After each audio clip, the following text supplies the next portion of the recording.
Boom. Yo, what's going on, Quiz? Yo, hopefully you guys are having a good Saturday, man. We got the Colorado Buffalo. They're beating Arizona State 31-24. Hopefully you guys are having a good weekend, man. It's pretty nice and sunny so far.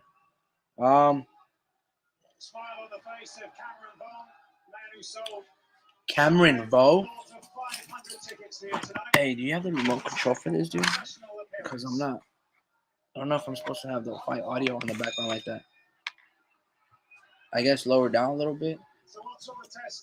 So you got Cameron Vo versus Mosquera. Not so low, just like that, because I still want to hear the impact of the punches. So it's Orthodox versus Orthodox, and they got a lot of nervous energy. They're starting off with the jab, bouncing a lot on their toes and throwing recklessly left hooks. But Mosquera wearing pink with gold trunks and some white shoes, very flamboyant, flashy. And then Wong wearing more traditional black and blue trunks, but they have a little bit of feather onto the side. It looks pretty good. Looks like some pretty good prospects. He's doing that little lead hand reaching just to establish distance. So they're young guys, man. So it looks pretty good. I'm not too sure if you guys are watching the zone fights, but I'm interested in watching Shabazz Massoud versus Jose SanMartin. I think that's the main event. And then later on, probably on Showtime. Ooh, nice. Oh, that's a slapping too. But then we have Albert Bell, who's like 6 feet tall and maybe 126 pounds, and he's going to be fighting Jason Velez. And I think that might be on the undercard of ESPN, right? No, that's like next week. What? Jeremiah Nakatalia, Ernesto Mercado, that's the main event. What you know about boxing, Angela? They punch. Yeah, I think so. Wait, what? Subriel Matias versus Ergashev? That's on the 25th. Bro, I'm hella off on my scheduling. This is terrible. So Jeremiah Nakatalia versus Ernesto Mercado, that's the main event?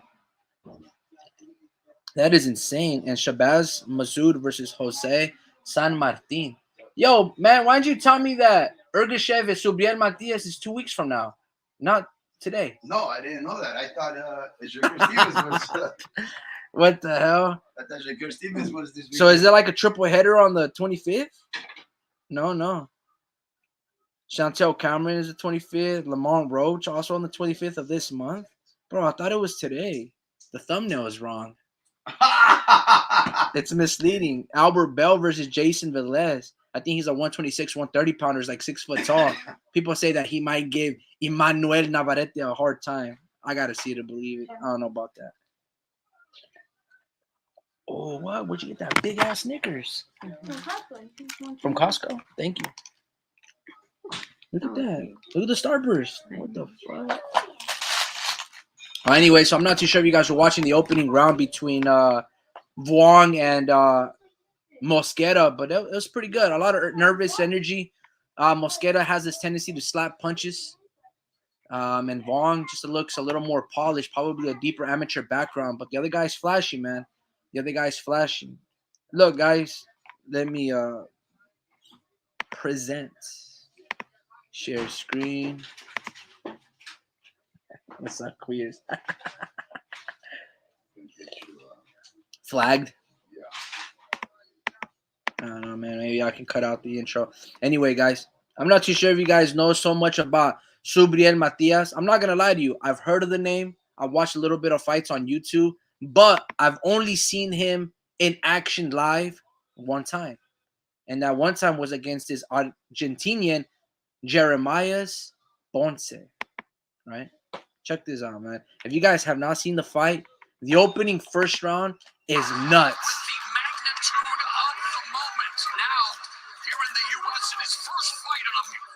He is doing the Subriel Matias into the round. He's already thrown 52 punches and landing on his right.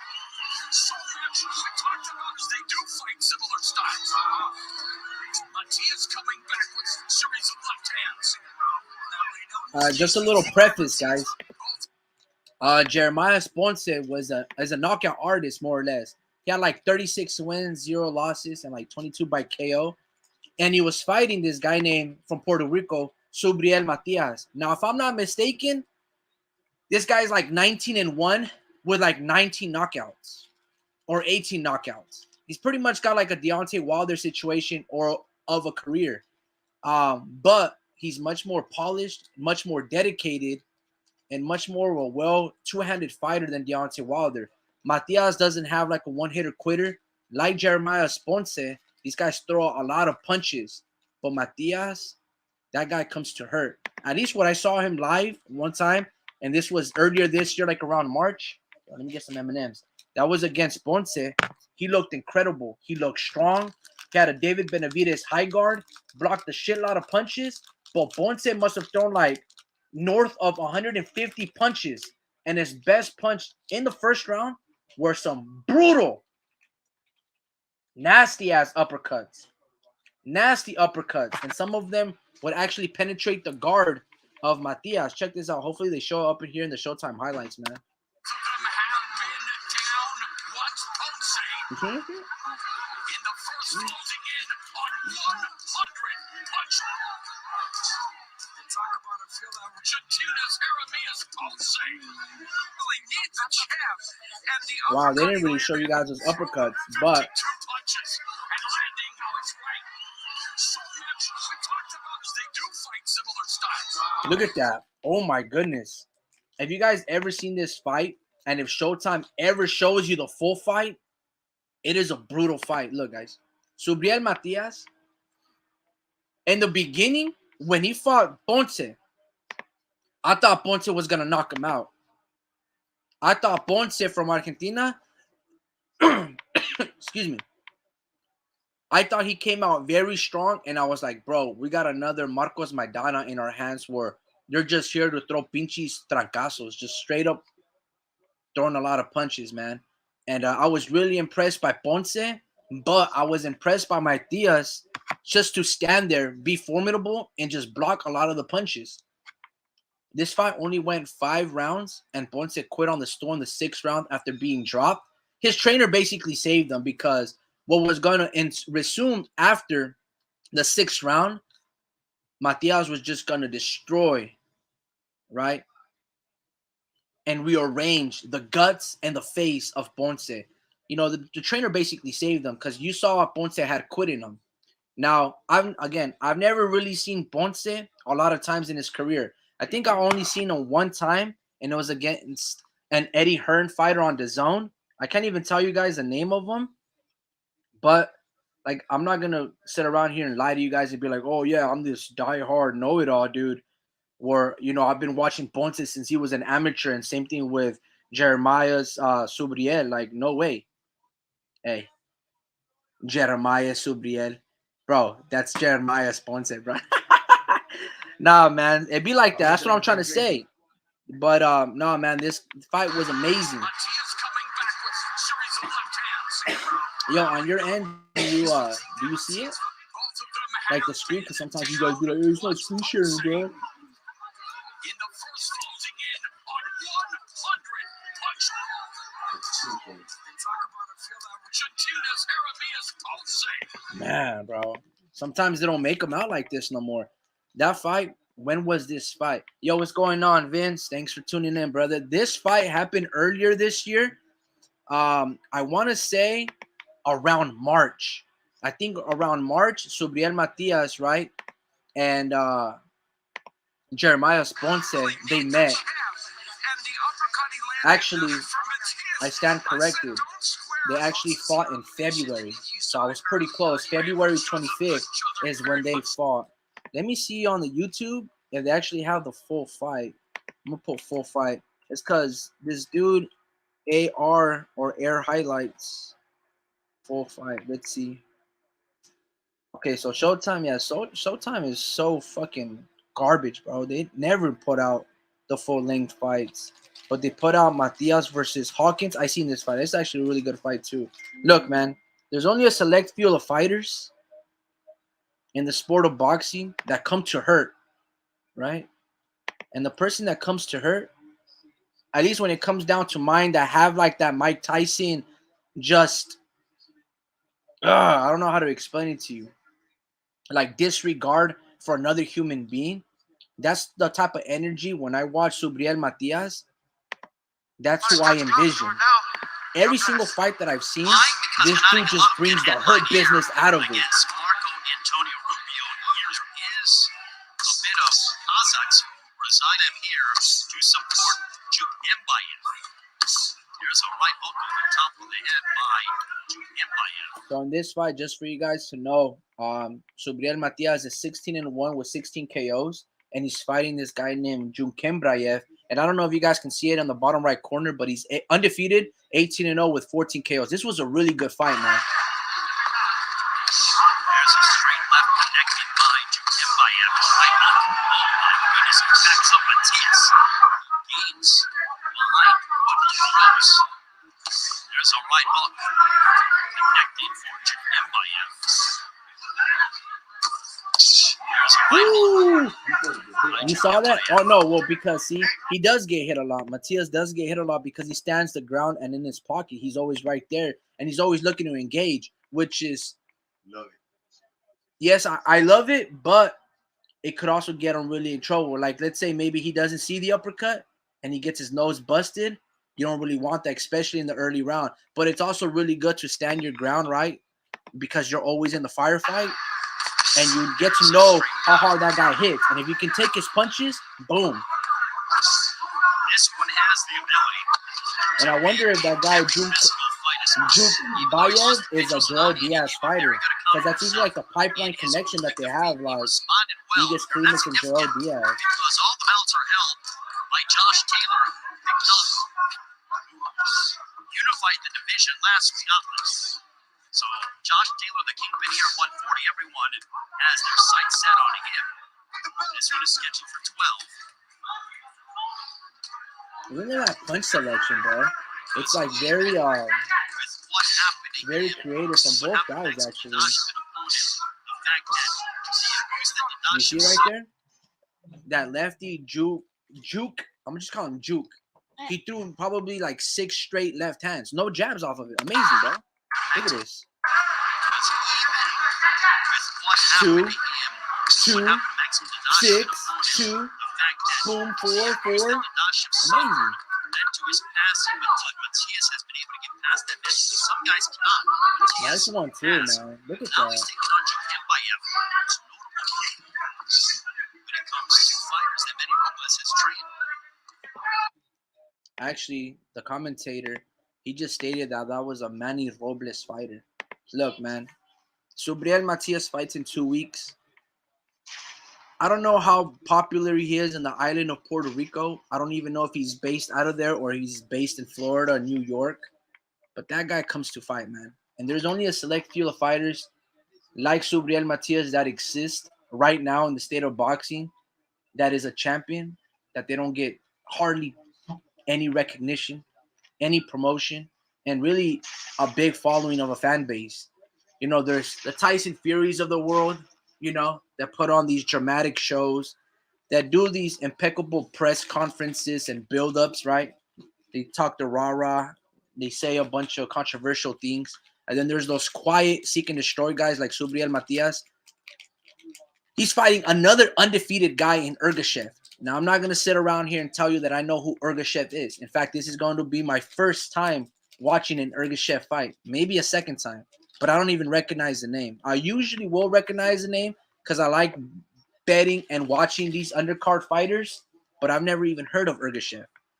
I don't even know who Ergashev has destroyed. But I know that he's an undefeated fighter. And when you're undefeated and no one has beaten you up, you know, that goes a long ways, especially in the fight world. But anyway, I hope you guys are watching the DAZN fights, man. Right now, it's already in the 4th round. And this guy, Wong, is fighting Mosquera. And there's 1 minute left. And Mosquera's cutting off the ring. And Wong is just basically in his own way, circling left and right in the ring, but not really throwing any punches of conviction. And neither is Mosquera. Mosqueda is just kind of like acknowledging, like, hey, yeah, you got some sweet skills. Yeah, man, you're pretty good. Nice little jab. Like, come, bring it, bring it. But it's like, bro, throw some punches. And as I say that, he lands a looping four over the top. Hilarious.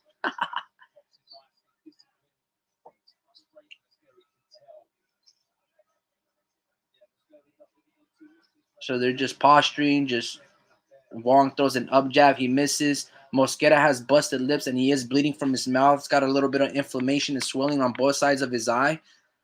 Wong, who might be, I'm not too sure. Have you been paying attention to? Yo, Speed. What you doing on your phone, man? Hop on the live, bruv.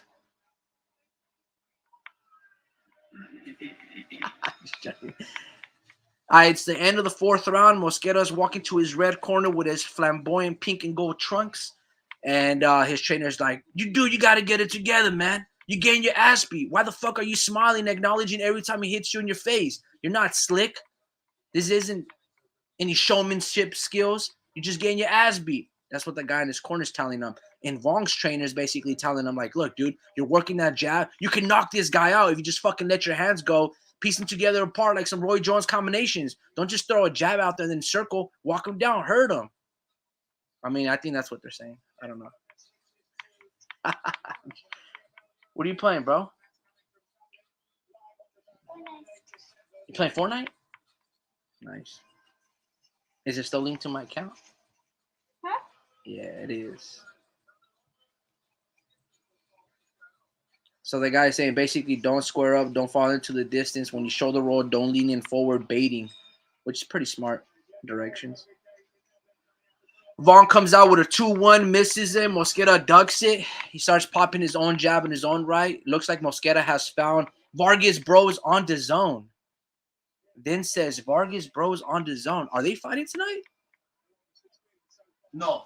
Because I know there's an ESPN card. Yeah, no, not tonight, but they are. They have a Like they're commentating? yeah, they have a card that's being brought. It's promoted by Marv Nation, I believe, and broadcast on the zone in the coming months. I think in December. Yo, Vince, when you say the Vargas Bros are on the zone, do you mean like they have a scheduled fight? Or do you mean that they're commentating on? Because they might be like on their own little network deal with them. I like the Vargas Bros, bro, and what they're doing with their momentum. It's actually pretty, like, they understand the business aspect of the sport as well. You have Jamal Charlo minus 900 with Jose Benavides plus 500.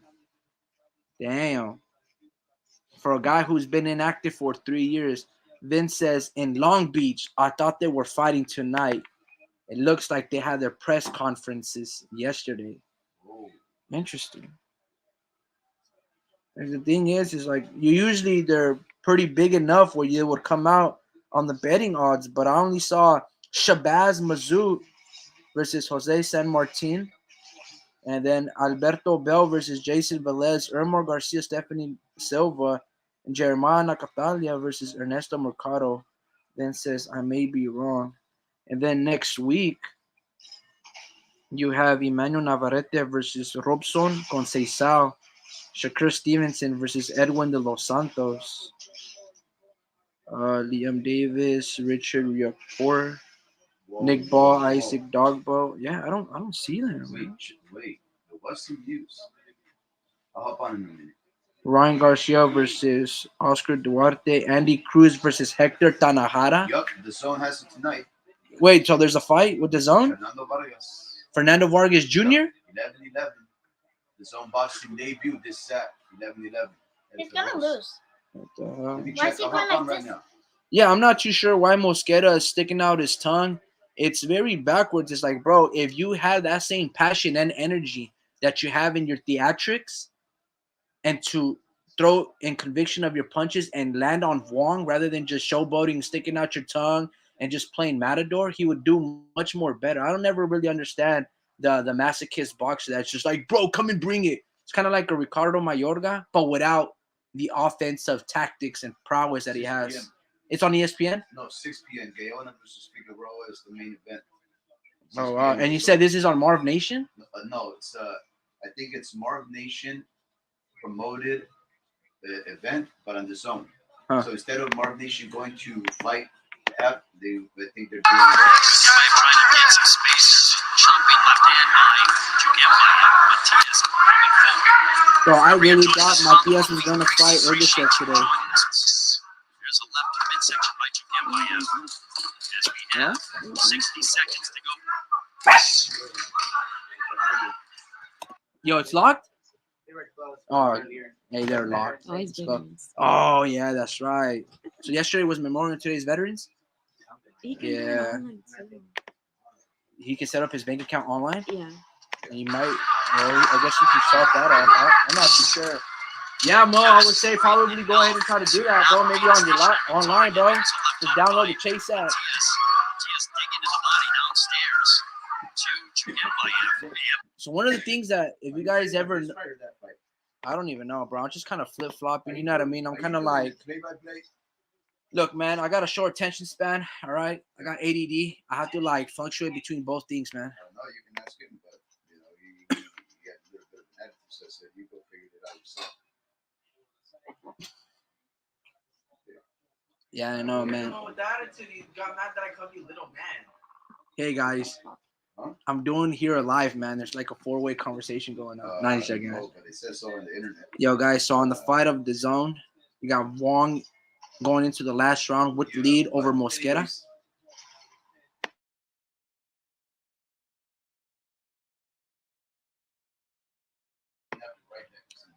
But this is the final round.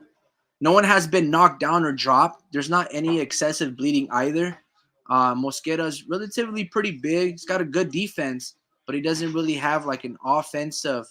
I don't really see his game plan. I don't really understand his game plan from an offensive approach. Very, very slick. You can tell. He'll fight with his hands down. He'll like entice the punishment, but he doesn't build nothing off of it, bro. You gotta really be careful with my charger, bro. What you doing? Dámelo.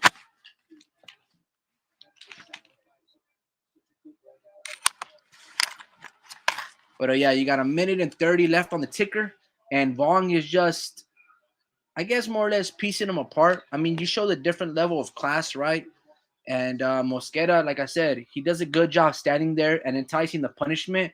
But when it comes down to like throwing a jab, throwing a 2 or a 4, it's almost like slapping punches, which is pretty interesting because, like I said, he has very flamboyant shorts and he's got Grant gloves. And just that outfit alone, like if he spent $1,000 all on his outfit and had he paid for extra like training, he'd learn how to throw $1,000 worth of a punch rather than just looking flashy for the cameras. But it'd be like that though.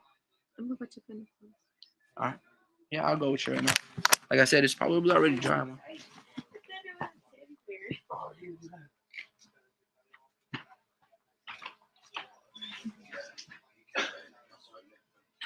Started off on the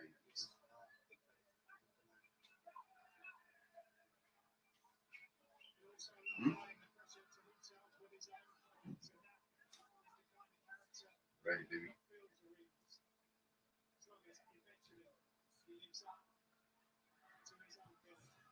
We'll need something.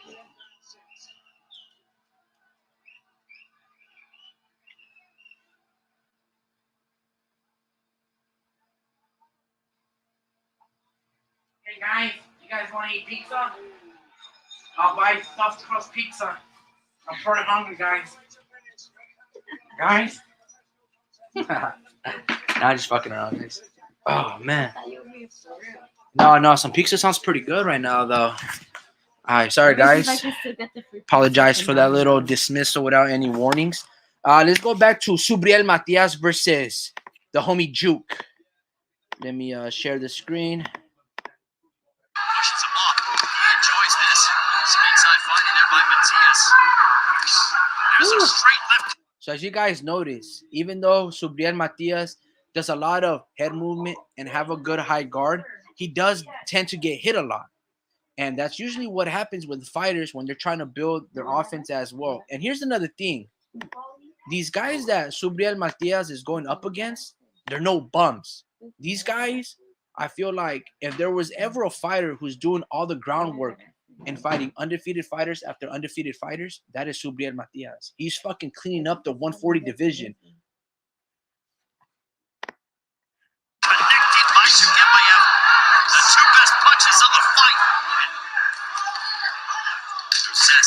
Yes. As you get by him, there's a straight left again. And connected. What you get by him. Oh, you're on there? That's largely important to Oh. that strong upper body that you get by him has as he rips a left to the body of Matias. And he's just trying to come forward. Needs a jab his way on the inside. There's a couple right uppercuts and a couple of left hooks. All the movements that you get by him is using to be able to push her out. Like I said, man, just an amazing fighter. I want to come to a point really quick. I want to ask a question. Maybe you guys can answer it. So when you have fighters that come across the pond, right, the Pacific or the Atlantic Ocean. So let's say you're from Russia or Eastern European. For example, Alexander Usyk, for the majority of his career professionally, he's been traveling all over the world, fighting all over. And then there's fighters like Vasily Lomachenko, who've pretty much fought all of their careers in the United States. And he probably has a home in LA or Las Vegas, right? So would you consider Vasily Lomachenko a road warrior, even though he's pretty much fought his whole career in the United States? Or would it be a different level of a road warrior that Alexander Usyk is in fighting in London, Saudi Arabia, Poland, his homeland, the United States, New York, and stuff like that, right? Because when we look at Vasily Lomachenko, even though he's not from the United States, his whole, I don't know, 20 fights have been in the United States. So would you consider the U.S. the home for Vasily Lomachenko? If he has a home here, probably not his family, but he has camp here. Whereas, for example, Devin Haney, he's also, would you guys consider Devin Haney a road warrior? Even though probably 75% of his career, he's had fights in Las Vegas or in the United States. His first 15 or 12 fights or 18 fights were in Mexico. When he became a champion, officially on paper, not an email champ, he had to go fight George Kambosos twice in Australia. So basically 20% of his fights, or sorry, 20 of his 30 something fights have been in other states. Would he also be a road warrior? You feel me? Like, what does it mean when you're a road warrior, bro? Yo, Speed, mic check real quick. Homie Ricky, am I coming across clear and the loudest day as always? Yeah, definitely, brother. I can hear you, man. There's just a little bit of an echo. And that's because I am in about 5 feet of proximity to you. Ladies and gentlemen, listeners all over the world, the homie Ricky is a guest at my home today. I've invited him over because apparently his washing machine had some kind of a mishap. And he said, "Hey, brother, do you mind I go do a load at your home?" And I said, "Well, let me check." So I went to check the washer and the dryer, and as I am a very responsible individual, it turned out that yes, there was room in there for them to do their load. So the homie Ricky, along with his dame, nice lady, by the way, they came over and they're entertaining me with the stories galore and all that good stuff that only young people can entertain older folks with. But right now they're doing a load, and he's over here watching boxing with me. And I guess I just walked away from him in order to avoid a very disturbing and likely very offensive echo on the listener's part. But yes, homie Ricky, I am here. Right on, brother. I can hear you very clear. Look, man, I don't appreciate you telling all my business, all right? You're just helping me save up a few quarters from the laundry, man. Nah, not you. I appreciate it, man. Thank you, bro. Yes, sir. My washing machine, I overloaded it. We washed some pajamas, and I'm not too sure what the issue was. Wait, did you cut off or what? What? It sounds like, at least on my end, it says you unmuted your mic. Can't unmute your guest because they Yeah, chose to homie mute. Ricky, I guess you and I are supposed to be friends from afar because I am unable to hear you. Yo, mic check real quick. Can you hear me now? Oh, that's weird. Because it sounds like. Yeah, so Yeah, it should be good. you could hear me. Yeah, I can hear you. All I could do is hear you just because I know you're in a room away from me. You're in the living room, taking up my living room, watching my television while I went to lock myself in my room just so that we can entertain the listeners and reduce the availability of any feedback or echo. But Yeah, the well, echo. I could only hear you through the walls, homie Ricky. Yo, nah, I think it just might be your end because the at least my camera and my computer is picking up the noise. So I think it's just your end, bro. But anyway, like I was saying earlier with Ergashev and Subriel Matias, yo, you might be right, bro. I maybe have to. Vince says I can hear both, so I think we should be pretty good on that aspect. Appreciate Vince. Thank you for the cleanup. Vince says, yeah, most have their hometown where they were born, but fight out of. I guess it goes both ways. A lot of fighters out of Las Vegas. Yeah, it's pretty interesting, because I would consider Alexander Usyk, right? He's had a lot of fights in Russia. He's had a lot of fights all over the world. Like that's an ultimate road warrior. And even though most of their camps are here in Oxnard, California, right? Egas Kleem is bought out the Robert Garcia gym in Oxnard, and I think Marco Contreras still kind of runs his own stable of fighters down there. And where Vasily Lomachenko, he pretty much fights. He's basically an American fighter, even though he probably doesn't have his citizen card here. All of his fights have pretty much taken place in California, Las Vegas, and New York. So I wouldn't really consider Vasily Lomachenko a road warrior, even though he's moved camp from home all the way over here. So by definition, he would still be considered it. But they're just, I guess, just different levels, right? Like for example, when I think about Tyson Fury, he fought the majority of his fights in the United States, in the UK. So yeah, like it's just kind of like this weird fickle line where I'm just kind of like, huh? It was just like just a question. Speed says, "Good early afternoon, Mr. Vince Vargas. Always a pleasure." And you are right. The Vargas Bros fight tonight on the zone at 6 p.m. Pacific time. Can you mute yourself, the homie Ricky? Yeah. Okay, so the homie Ricky, I believe this is the only way that we can avoid any kind of feedback. Um, when you ask me a question, you place yourself on mute.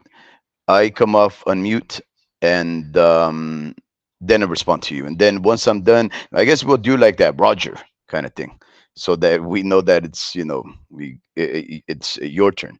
But I think that's the only way to make this functional, because otherwise, I believe we are going to be causing a lot of feedback, which is never going to be a pleasant auditory experience for our listeners. But yes, as far as Mr. Vince Vargas, I am unsure, Mr. Vargas, of how it is that notable up and comers and from a legacy of fighting stables such as the Vargas could have just completely snuck past me, to the point that I didn't even know that they were fighting on the undercard of this 6 p.m. Pacific, the zone card, where we actually have another fighter as the main event. Yet the Vargas Bros are not even mentioned. And the funny thing about it is that the main event fighter, he has an enlisted foe. So it's very interesting. A very interesting going ons for today's fights, but it doesn't really matter. What matters is that we're going to get to see some very good fights that we're likely going to enjoy a lot of these very good opportunities to have these kids, these young men, show us what they're made of and where they come from as far as stock. But yeah, it's going to be a very good event for those that would like to follow the children, the progeny of champions and legends such as Fernando Vargas, and some notable names that may not be so notable to some. Roger.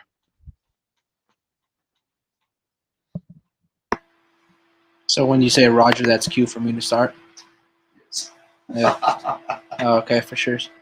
Yeah, no, man. It's Vince says Marv from Marv Nation shaking his fighter's hands after the stare down. Yeah, man, I like Marv Nation. I went on to their let's actually check it out if I can go onto their website. Yeah, let's do that. Marv Nation.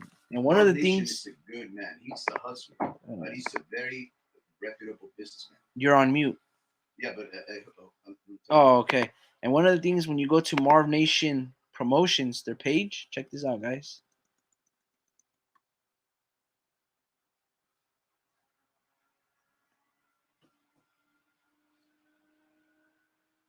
That's cool. See, that almost seems uh no, it's definitely cinematic. It's the Marvel Studios intro to their whole Marvel universe.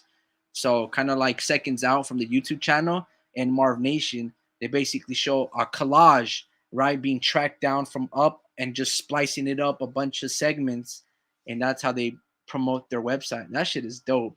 And as you see, Fernando Vargas Jr., Amado, Emiliano with Marv Nations, and I believe that's Marv Nations right there with the picture. So that's pretty cool, man. It looks like Marv Nation. Yeah. So February 11th, fight here. Saturday, November 11th, Thunder Studios. You have Amado, Fernando, and some other people here. Oh, these are ticket sales. But yeah, they start at $75 to a $200 at Long Beach, California. Let me just see if you guys are seeing all this. Okay. But yeah, this is pretty cool. Yeah, I don't even know how they don't even pop up though. Like they should easily be included like on the betting websites. I agree.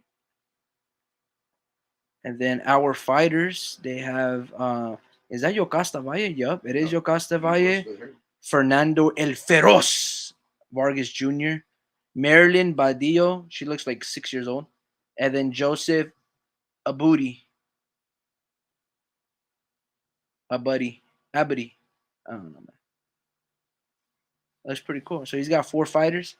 Marv Nation was founded in 2014 by CEO Marvin Rodriguez with a vision to not only change the boxing industry, but also giving fighters, coaches, and boxing fans around the world the opportunity to witness the best show in town. In 2018, Marv Nation saw the need to revolutionize boxing by building our fighters from the ground up. Our mission is to make a way for young prospects to become contenders of the sports. They have local and international talent in countries such as the U.S., Mexico, Costa Rica, and many more. So, a couple of years, maybe last year, there was this promoter named Thompson Boxing, right? They usually used to showcase their fights on Facebook Live and on their YouTube channel. It looks like Marv Nation is trying to pick up those loose ends and loose ties and basically be that connect and that plug from Southern California. So that's pretty cool, man. I'll be rooting for Marv Nation. I know that they did pick up one of their biggest fights earlier in the year when it was Chon Cepeda. Actually, that was last year. Enriquez Progre. But even then, obviously, just to make the back end money and make sure it's a profit, they had to put it on pay per view, which kind of sucks. Usually, you have to take a couple of losses before you can make money. But obviously, that's the only way that would justify. I didn't even buy that fight. To be honest with you, I didn't even watch it. When you want me to hop on, homie Ricky, just say Roger.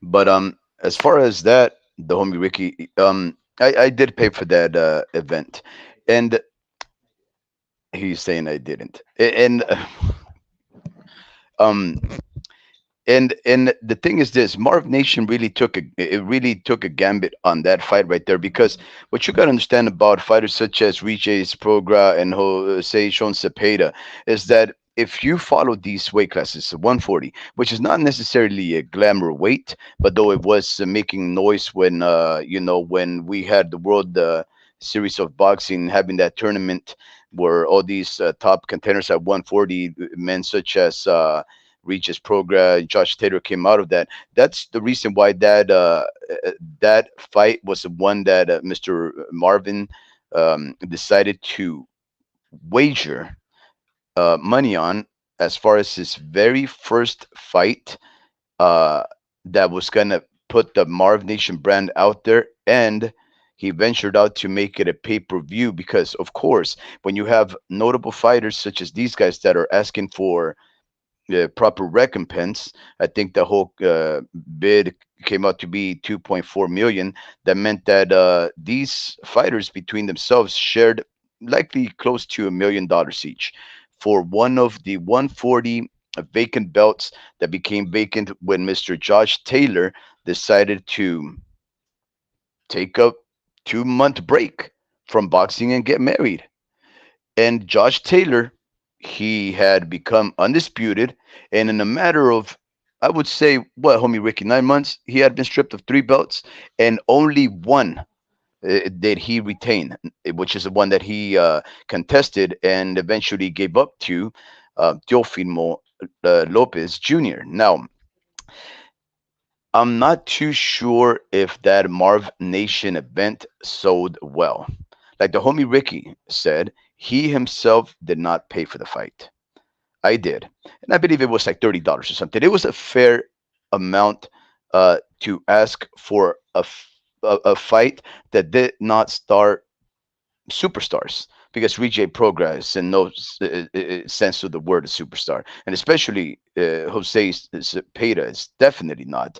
Nonetheless, if you're a boxing hardcore and maybe even just a passing casual, you may have seen these fighters before and or have heard of them. And if it's on pay-per-view, you might have been enticed enough to say, "Hey, there's something big going on," and the price was relatively well uh, valued so that it made sense. Nonetheless, it became a very good fight. Regis Prograis ended up stopping his opponent. He became a champion, and now in about a month's time or so, he's going to be disputing that belt uh, in his very first fight back against one of the bravest young fighters in boxing right now, and currently one of my favorites just because he beat my favorite current fighter, which is Vasily Lomachenko, and that would be Devin Haney. Now, we need to sponsor and support these type of promotions that are risking a good penny to put on these fights at you know a good manageable price range and are trying to establish themselves. Now, I do want to make a correction, homie Ricky. You are partially correct when you say that Marv Nation tried to take up that vacancy left when Thompson Promotions left the boxing about 4 months ago. But I wanted to let you know that for the most part, a new player, actually much newer than Marv Nation, has taken on the stable of Mr. Kenny Thompson, which is called CBN. CBN Promotions is basically, in my opinion, and especially after I've looked into the matter a bit further, they seem to be Thompson Promotions under another iteration and another name. Um, I forget what CBN means, but you can follow them on YouTube.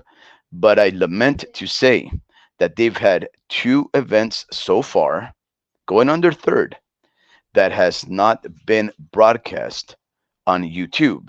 Now, if you know anything about Kenny Thompson and what his plan was for Thompson Boxing, he wanted to bring local, central, southern, especially, and northern California boxing.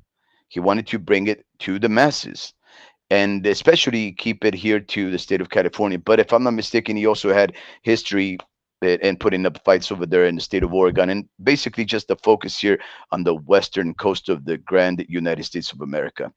Nonetheless, when Kenny Thompson passed away about 5 months ago or so, I reckon that the family members and his survivors decided that they were gonna move a couple of things here and there, a couple of those Lego blocks, and just continue on with the venture of providing great fights and bringing up great fighters, the likes of Timothy Bradley, Josecito Lopez, Mauricio Herrera, Maestro, and Ruben Villa. These type of fighters are the type of fighters that got their start and were developed under Kenny Thompson.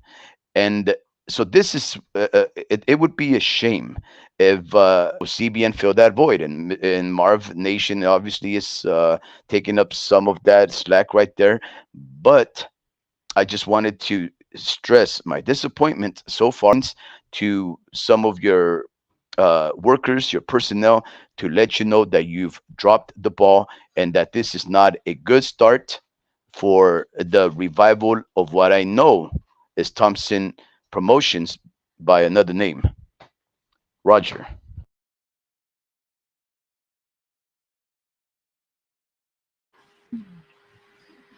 I mean, Rick. So yeah, that's what I got to deal with right there, guys. Nah, man, I was just trying to see some correlations when I'm watching these fights between Subriel Matias and a lot of these Eastern European fighters that he's fighting. Like I was saying, if there's one fighter that's doing all the dirty work, it's Subriel Matias. He's cleaning out more or less the division, while the Rolly Romeros are fighting the the Estradas and Ismael Barroses of the world. There's this cat in Subriel Matias who's fighting nothing but these Eastern European dudes. It was kind of like Iamantis Stanionis when he was fighting Butayev, right? Matias is just cleaning out this division. What was once held by Josh Taylor and fighting nothing but undefeated fighters, right? Terry Flanagan's of the world, the Regis Prograis, the Jack Catteralls, Jose Ramirez, Ryan Martins. This is what Matias is now doing, man.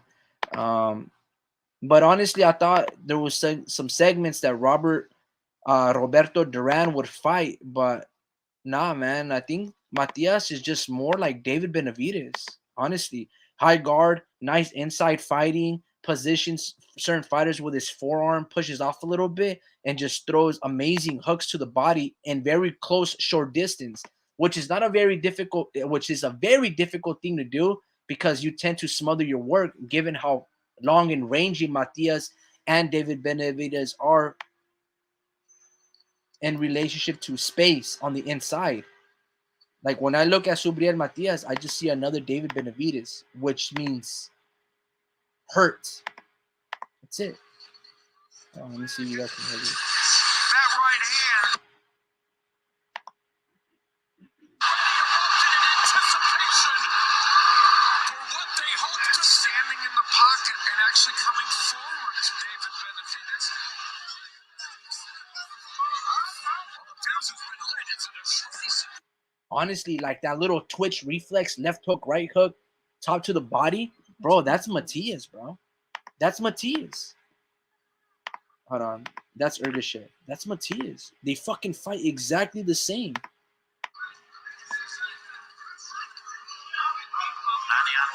the jab again. You see that little like lean upright posture that they just double flick the left hooks and right hands? Matias is literally a mini David Benavidez. What in the world? Everything that happened outside is effective normally with his jab, and we haven't seen Jared verbally. It's a cautious start here. Waiting for Benavidez to make mistakes. High guard block defense, bro. It's the same exact fighter. Just look at this.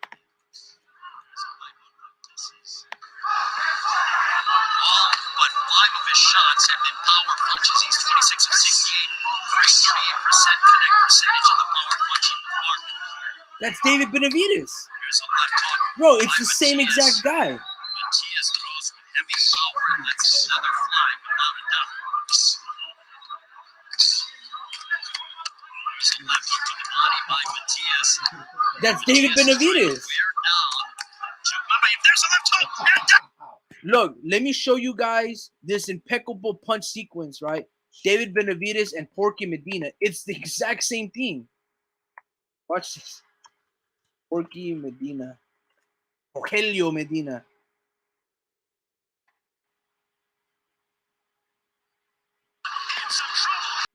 Bro, it's the same exact guy.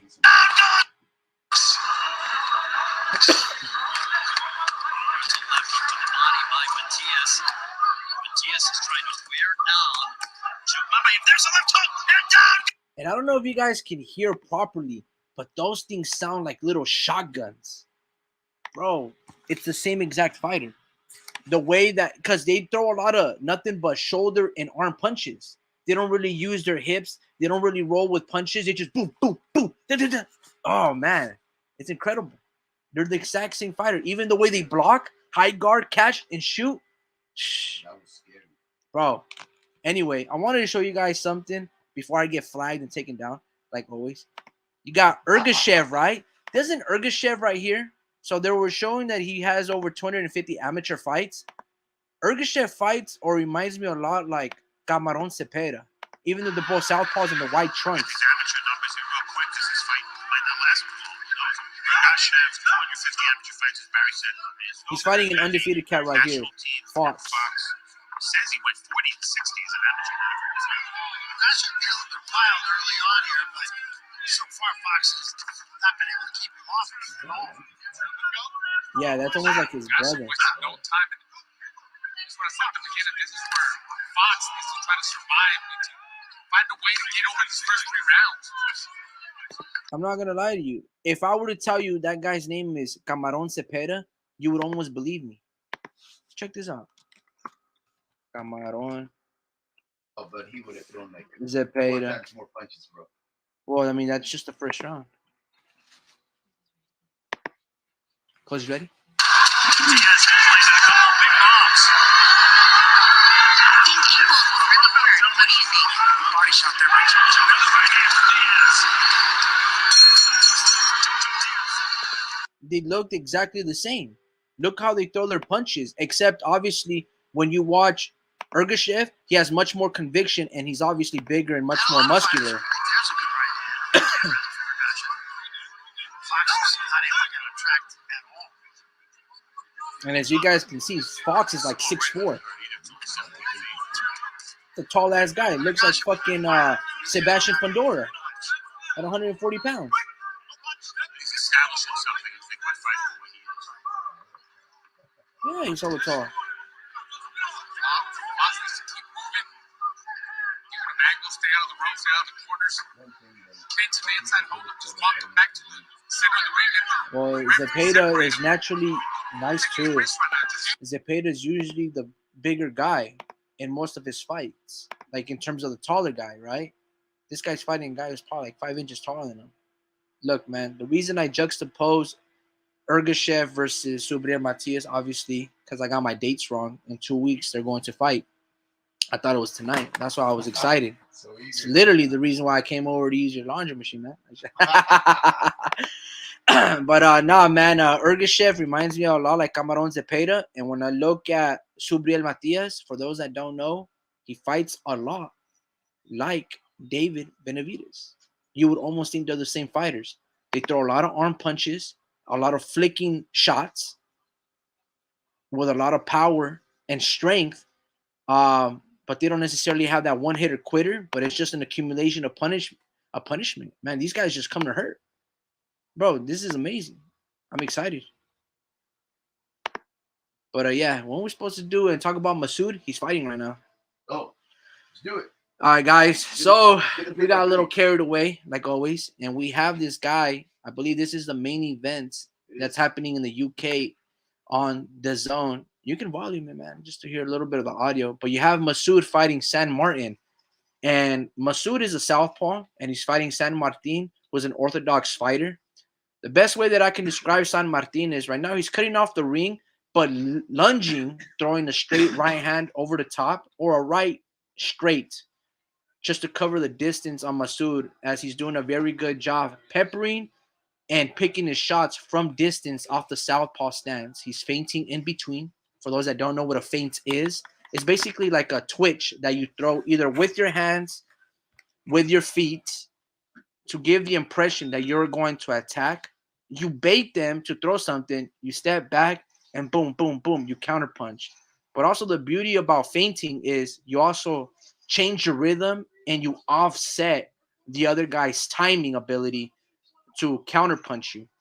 The feinting is one of the most important traits that a fighter, any fighter, whether you're a power puncher, a slick outboxer, a counter puncher, or a forward onslaught machine, to be able to feint changes your rhythm, changes the cadence and the pace of the round, and it gives you, it's like, put it like this. Let's say you're a pitcher, and especially now in baseball, so they can accelerate the time of the sport, they now put like a 7 or a 13-second countdown on the pitcher before he has to throw the next pitch.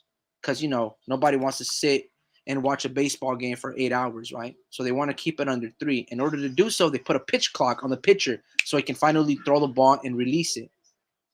Well, sometimes pitchers get into a rhythm where, like, man, I'm just a machine. I got to throw a fastball, curveball, changeup, curveball. But you forget to breathe. A feint allows you to basically breathe and pause so you can think and recollect your next move, either from a defensive position or to let your hands go. A feint changes the cadence and the rhythm and the flow of a round and a sequence. All right. It's almost like if you're burping in between a shot, you get hit, or a grunt. It's the same exact thing of a feint. So you can do so with your hands. You can do so with upper body movement. You can do so feinting with your feet. Sometimes I've seen fighters stomp. I've seen fighters twitch. Sometimes they do it over. It's like theatrics. And Massoud from a southpaw stance, at least in the last round, he did a pretty good job feinting in between. Now, as we start this third round, SanMartin was putting a lot of pressure, trying to walk down and corner Massoud in one of the neutral corners, and he had a lot of success doing so, but he didn't really land any substantial punches with a lot of conviction. Massoud just kind of stood his ground, weathered a little bit of the storm, and then he was able to pivot out and reposition SanMartin and push him up against the ropes. Now, as we're a minute and 30 seconds going into the third round, they're kind of more or less in the middle. Massoud from a southpaw stance, he's doing a good job shoulder rolling, and SanMartin is throwing hooks to the body and the left hook upstairs. And now he's landing actually very successful sequence of punches. Again, he's putting a lot of pressure. And when you are a shorter fighter fighting a very athletic southpaw, it is absolutely necessary, right, to throw more than one punch at a time. And SanMartin is doing a good job throwing combinations. He asks the ref if that was a low blow. The ref says no, clear shot. And SanMartin is crouching down, rolling, trying to cut off the ring. And Massoud, basically being very reserved, is just stretching out his jab hand, not throwing a jab, but just kind of like a stiff arm.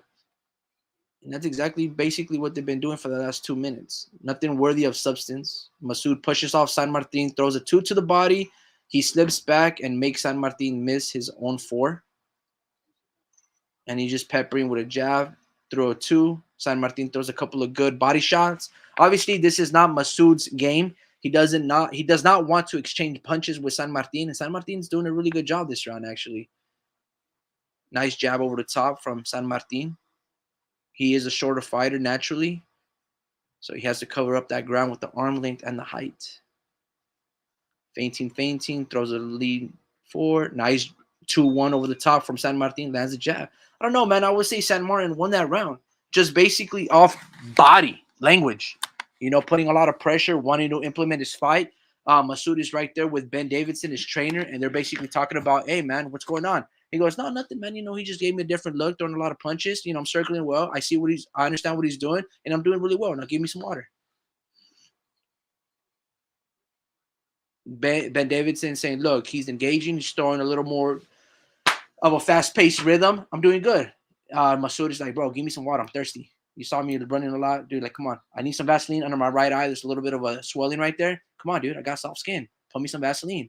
Ben Davidson, like, listen up, buddy. You got to really just hone it down right here. Throw your punches. Throw your 6-3s. Pivot off that hook when you throw your 3, okay? Jab. Hit the 2 to the body. You saw that 4 that throws over the top? You got to catch and shoot. Throw your 2 and your 1 and circle out. You got this. Let's go, Massoud. Going into the 4th corner. The ref checks in the respective corners of the blue and the red neutral corner. He comes in, says fight. Look, guys, I'm just making up shit, man. I don't know what I'm saying. No, you're not. That's what's happening. Keep going. You're doing a good job. All right, so just like the last round, SanMartin in the first 15 seconds of round number 4 comes in lunging punches, throwing 2s and 1s and 3s and 4s. Massoud up against the ropes is trying to do his best job with the shoulder roll and a high guard, blocking the shots, peppering the 2-3s. Like I said, Ben Davidson was. SanMartin throws a looping 4, catches Massoud on the tempo, throws it again, catches it. Massoud's throwing a 6, but he's standing there, up his back up against the ropes. The Betfred signs and Everlast, is the promoter. Excuse me, guys.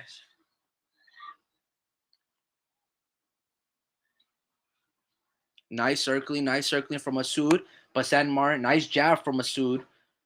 He kind of changed to an orthodox to land that jab to SanMartin's body, but he goes back to the southpaw position. SanMartin's throwing a nice straight 2 to the chest. I like it. Kind of lunging a little bit, and Massoud just stands there and just throws a check right hook. He'll be able to clock him and probably wobble his legs, but maybe he'll see it later on in the rounds when SanMartin starts to slow down.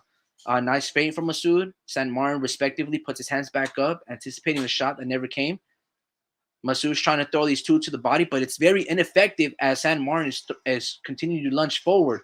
Massoud did throw a 6 that did momentarily stun and stupefy SanMartin with an uppercut, but he's still pressing forward. Nice feint again from Massoud. Not an overreaction from SanMartin. Block from SanMartin as Massoud throws 2 rapid 4s sequence of one another. He's swimming with the shark. SanMartin cuts off the ring.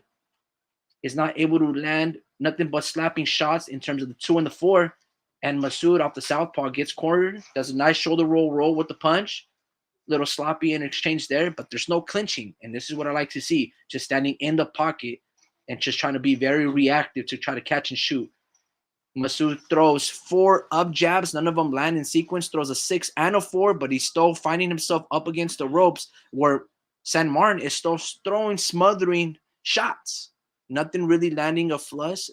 This is definitely a Massoud round. Nice up jab from SanMartin that lands in between the shoulder roll of Massoud from the southpaw stance. A lot of pressure from SanMartin, but it's not quality work in terms of punches landed effectively. But body language alone, Massoud is really out of his element right here, but he feels like he's comfortable, like he's been here before because he has an understanding of playing Matador versus Bull, right?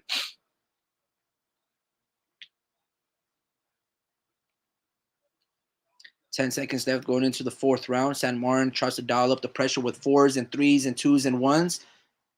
And Massoud smartly clinches one of his arms, and we break.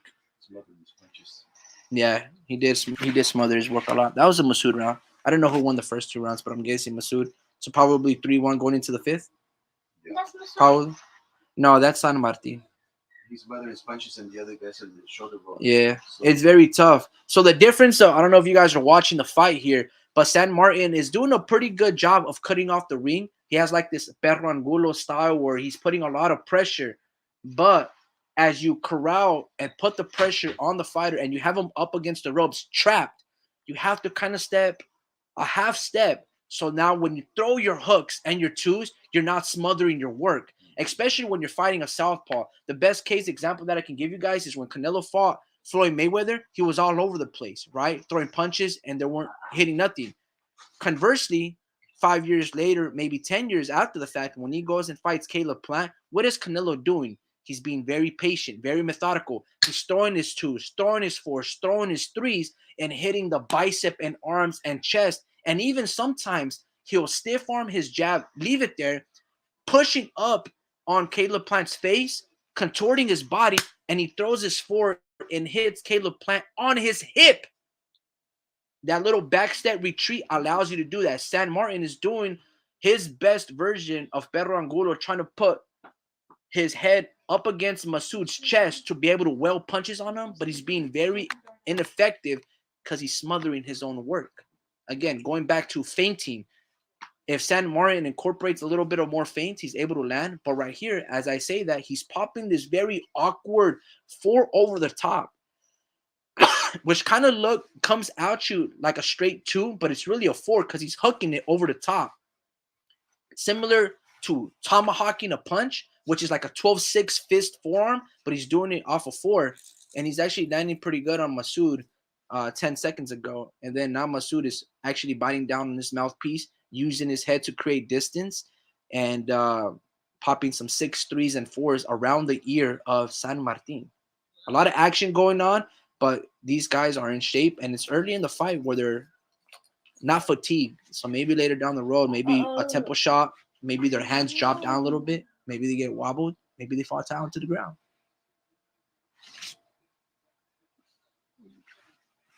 Did you order the food in there? You told me no. Wow, nunca te dije no. I'm like, this can no. You Say said that you- again, Angelo. Tell her. You said you wait. I You want told me to- pizza. You told me to wait. No, you said to. You said if we wanted to cater it, and I was like, nah, we can probably go. Bro. I want pizza too, man. You said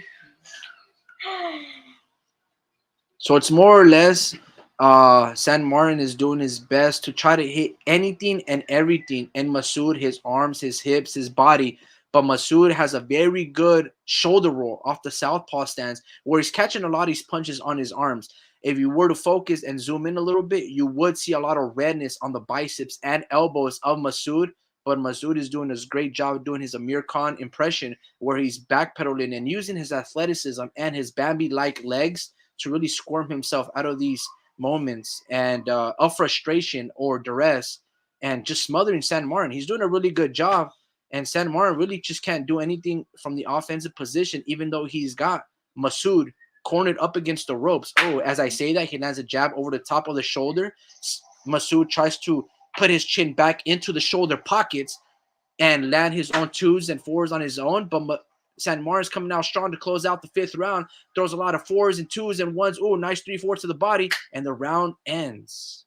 I got SanMartin on that one. You got Just a SanMartin on pressure. that one? Just a pressure. Nah, I don't think so. I think he tried to do his best impression to steal the last 30 seconds of the round, but he got his ass beat for the minute 2. That too. Bambi legs, like structure like Amir Khan. It was. do I get the regular pizzas? Yeah, I would say little case or not.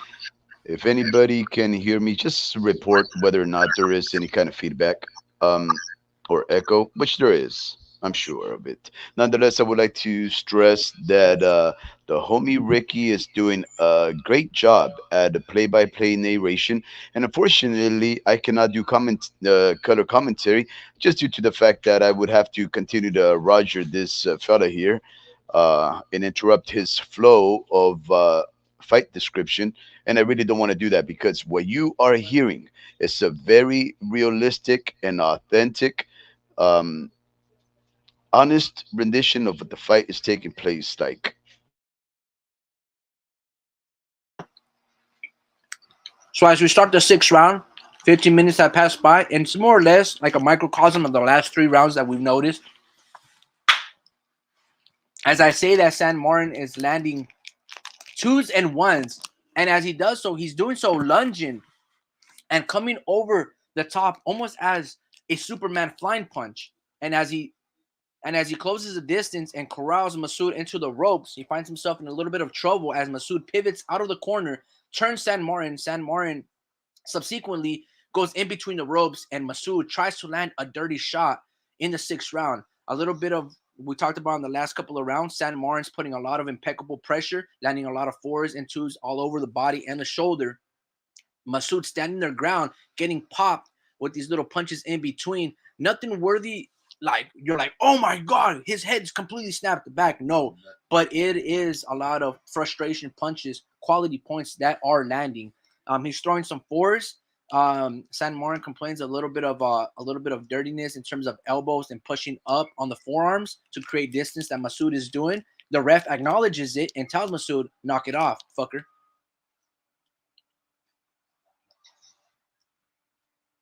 The ref now warns SanMartin, hey, dude, I told you not to do it, man. You're using your head. Massoud complains a little bit. He changes from his southpaw stance that he's been fighting the whole rounds, and he goes back to orthodox. He looks a little uneducated, trying to throw his jab, but he finds himself very flustered. And let's see what he has. He has a lot of herky-jerky over the top. Looks to be very educated with the right hand. Momentarily switches back to southpaw, then comes back to the orthodox stance. And it looks like he does not have an educated left jab off the orthodox position. He That's start. a bad jab. Mm-hmm. It's very of a push jab. He might find himself in trouble. Now, you might ask, why did he switch if he was being successful off the southpaw to the orthodox position? Maybe his back leg was getting tired and he would rather have it as his lead for a little bit. And then the last round, he can use his Bambi like legs, like Amir Khan, to bounce up and down the ring to find his second win. I just placed To go pick it up. it. The ref calls time and he warns Massoud, dude, I told you, fucker, you're pushing, you're using your forearm, and you're creating this unnecessary activity. One more time, dude, and I will take a point away. Do not use your forearms to push off. You're trying to be sneaking an elbow. SanMartin goes, about time, dude. I've been trying to tell you, you've been doing it for like the last 4 rounds. The ref finally acknowledges it and puts Massoud in his place. No, but guys, that's really like what's happening. I'm just interpreting it, but that's what's happening. I mean, this is facts. If I can catch a stream and show you guys would concur. We have that round for me, Ricky. I'm gonna give that to SanMartin. SanMartin is not really landing a lot, but he started off the first minute of that 6th round with a lot of pressure, and he did land some punches. Obviously, the zone is only gonna focus on the 6-3 that Massoud landed, which he done good work. Look, man, I'm gonna say 4-2 going into the 7th. Massoud. Yeah.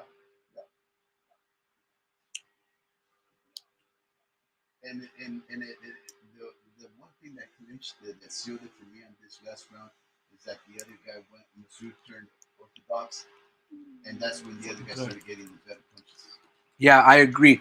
Going back to what we said earlier, even though SanMartin's not really landing a lot of quality shots, it's still putting a lot of duress and pressure and stress on Massoud, where those little punches that are landing in between, mixed with the quality 2-1s, lunging Superman punches that SanMartin throws and lands, puts a lot of pressure and a lot of discomfort. I guess that's the best word I can describe. Discomfort.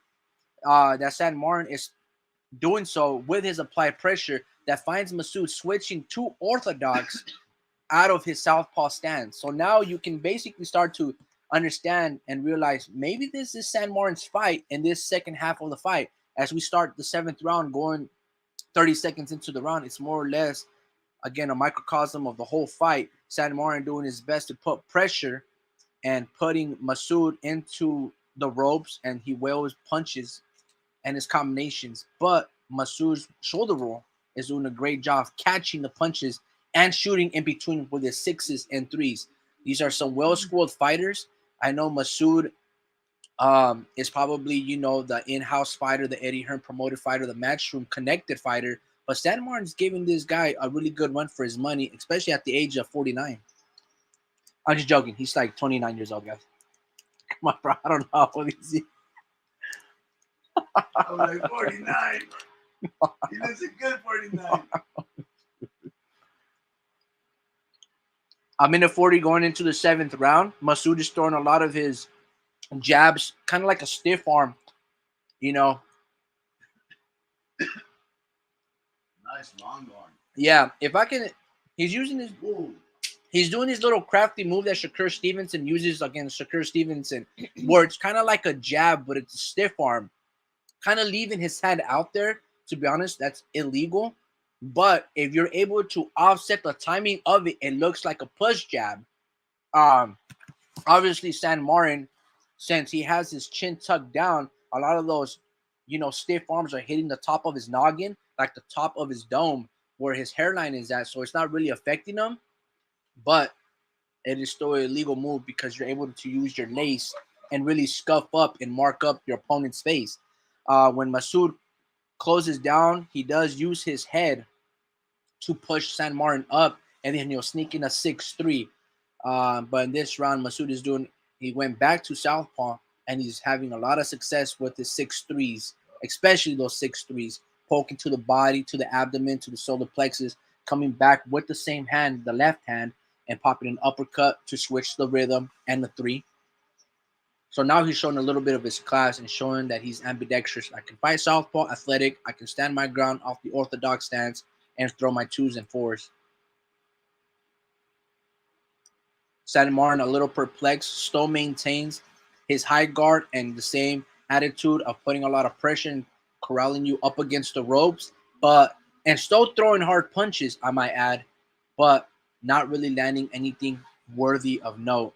I would say 5-2 going into the eighth round from Massoud. Um, Facial discoloration, you don't really see that much of it, even with the applied pressure and forearms and theatrics of both fighters. Masoud doesn't really have any swelling, any cuts, and I would figure that SanMartin doesn't have that either. Ben Davidson feeding water to his fighter turns his head to acknowledge the ref, or maybe the card girl. The card girl is telling you we are going into the ninth round. Ben Davidson takes a peek of the thong and looks at his fighter. Look, guys, I'm not wrong. It just the zone wants to focus on four guys on the screen, but Bane Davidson's crafty guy, tall feller, want to take a sneak peek, man.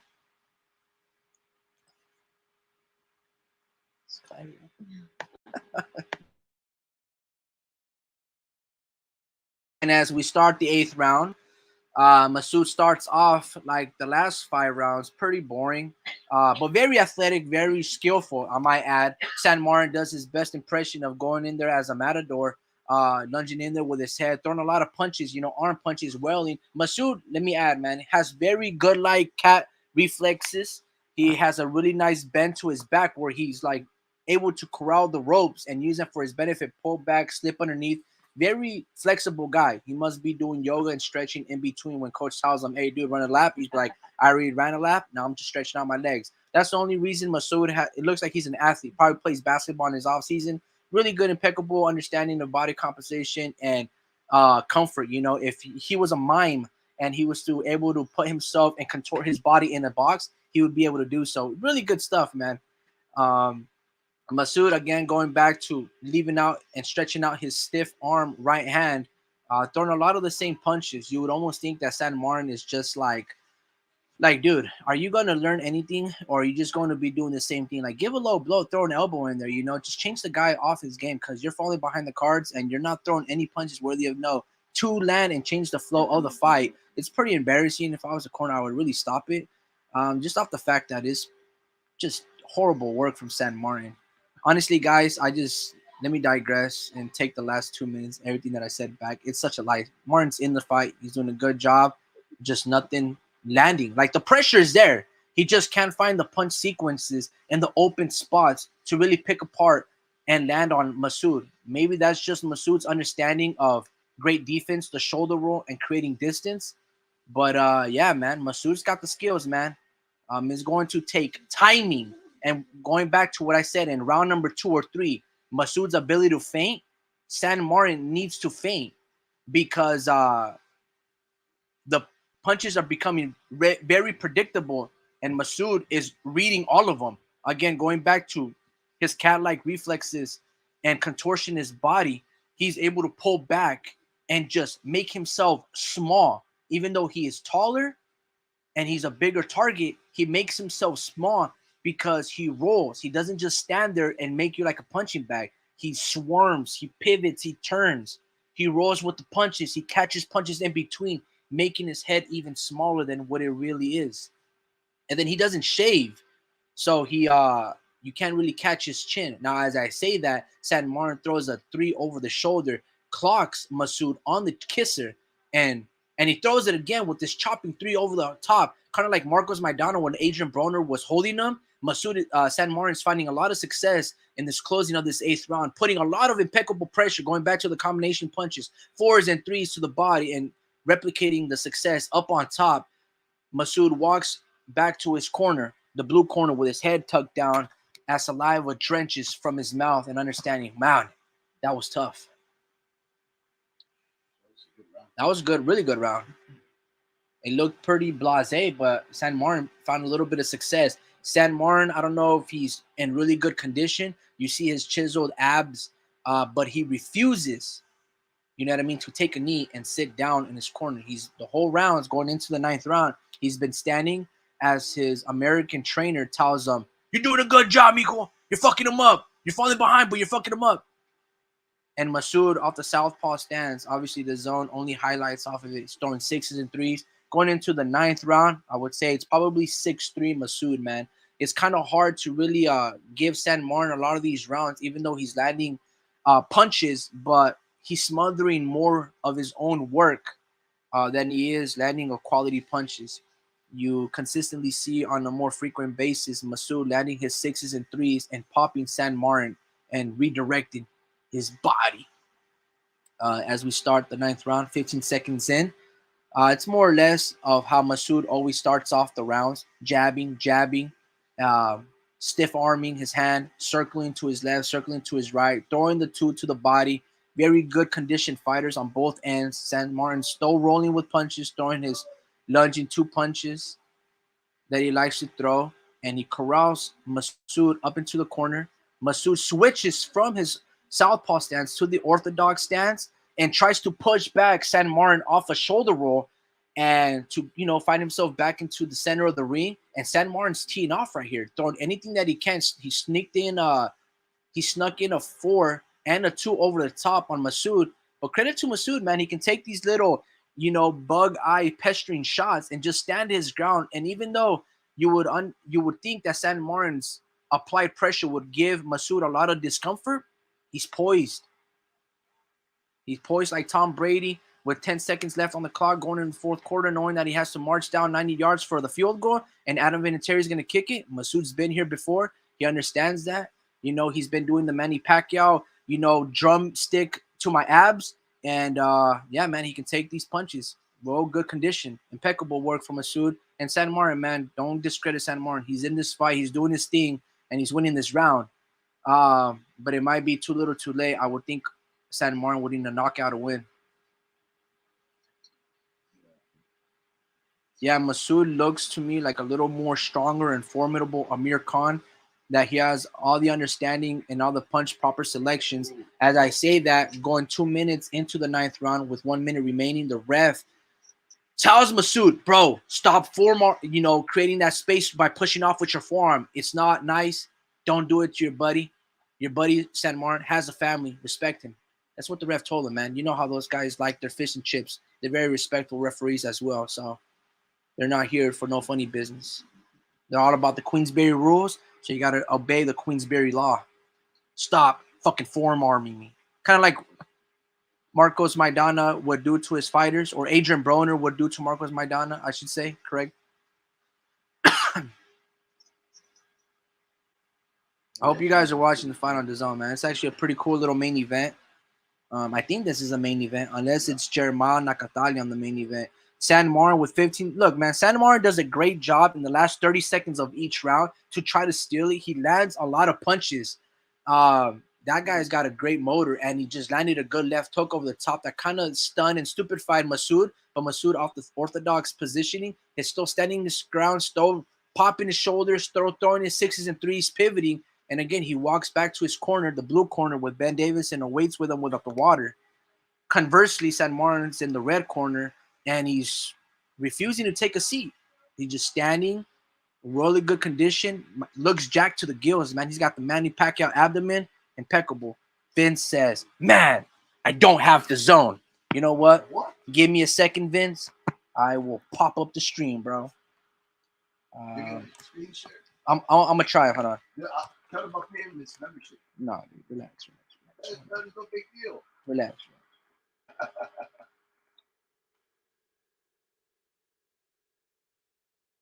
Hold on. Give me a second, guys. Let me see if I can find. I'm not supposed to do this because I could get flagged, but it's all good, man. I do it for the culture. All right. Massoud versus SanMartin. As we go into the 10th and final round, I might get flagged, bro. No, you might get like Terminated? maybe. Even if I show 10 seconds? Joe said they could understand and not hear my annoying voice. No, you're doing a great job narrating. That's why we did it for the listeners that don't have access to the zone or otherwise. What are you doing? What are you doing? I mean, I'm trying to find the fight on the computer rather than the TV. Finish narrating. You did a great job. Here we go. Last round. All right, guys. So just a little, if you've been watching this whole fight, the best way I can describe it is SanMartin's doing a lot of pressuring, but Massoud off the southpaw stance. He's doing a very good job of just blocking and catching and shooting while sneaking. I think is his best punch, the 6 and the 3. For those that don't know what a 6 and a 3 is, the 6 is an uppercut, and then the 3 is a right hook. And that's basically his best punch. He has a decent jab that he'll stick out there, but he's not really landing it because and throwing it with conviction like Devin Haney, because SanMartin's throwing a lot of looping hands over the top. And Massoud is very aware of that. So he's catching it all on his gloves. Even when SanMartin corrals Massoud up into the ropes and puts a lot of pressure and discomfort on him, Massoud stands his ground and catches and shoots. It's pretty good work from him, man. Let me close some of these Subriel Matias YouTubes.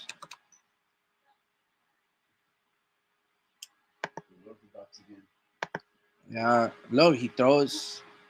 So as the last minute remains, it's a little bit of the same. SanMartin putting a lot of pressure, more body pressure. Nice check 3 over the top from SanMartin. Landed on Massoud. Ooh, nice 2 right on the kisser of Massoud. And these guys are interchanging punches, 2s, 4s, 6s, and 3s, pot shotting in between, as if David Benavidez were to fight Jose Benavidez in sparring. They're just in the center of the ring, refusing to back down one another, and they're just right there. It's pretty good. Nice little quality boxing. And let me see if I can find you guys this stream, man. Pop up after pop up after pop up. It is annoying.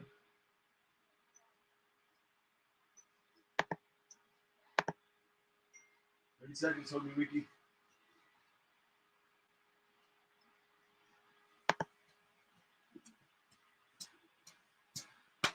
30 seconds left. They're still in the center of the ring. SanMartin throws his favorite punches, or the 3 and the 4. Massoud throws his favorite punches, the 6s and 3s, with the 1-2 in between.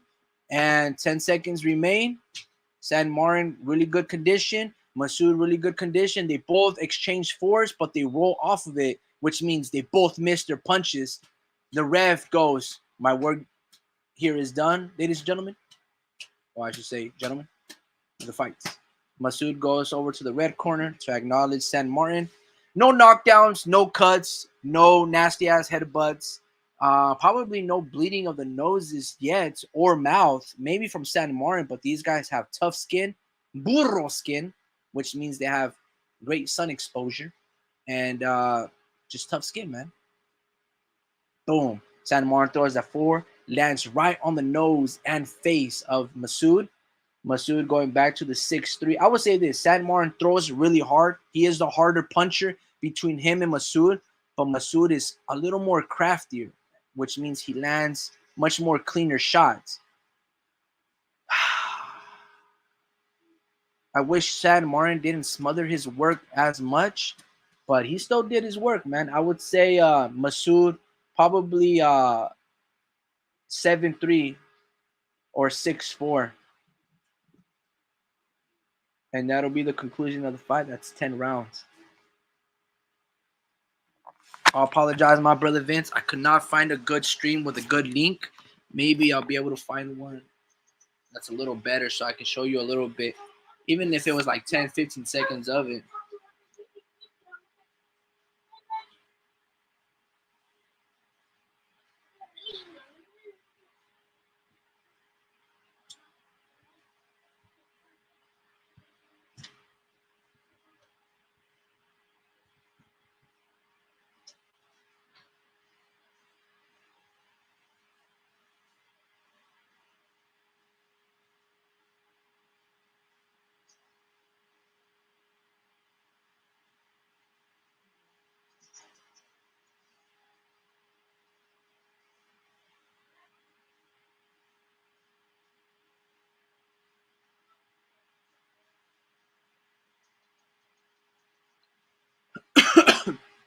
So as we await the decision, it should be,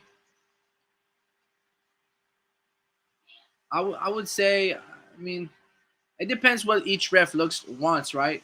Each ref has their own biases, what they look like, but a volume real quick. I would say unanimous decision, Massoud, though.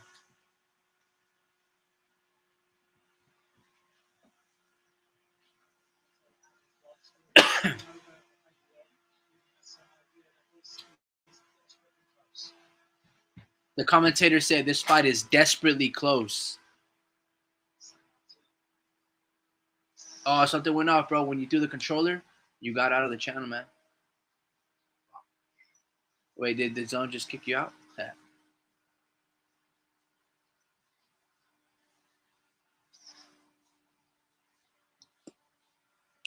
I don't know. Whatever it is that you threw back there, maybe you turned off the.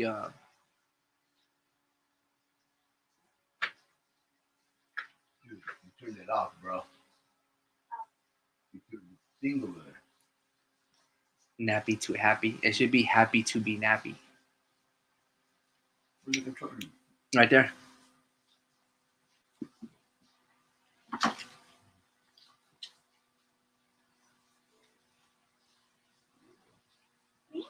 Yeah, you're the weirdo.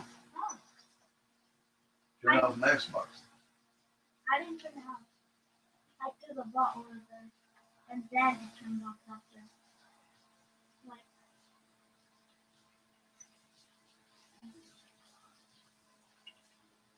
All right, man. Let's see who won.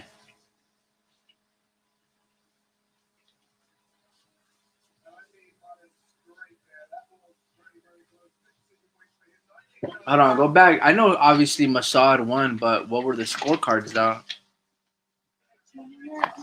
So it looks like Massoud did take the decision, but let's I have to rewatch because we had some technical difficulties where we turned off the Roku. Xbox. Turn off the Xbox. Let me hear it really quick.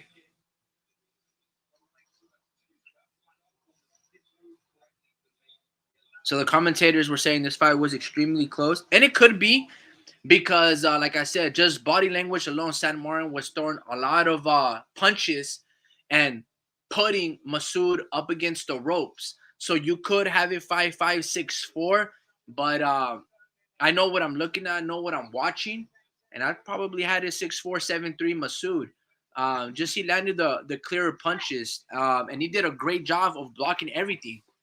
SanMartin just wasn't really landing a lot of flush punches. But again, neither was Massoud. If there was a fighter that was landing the hardest shots, would be SanMartin.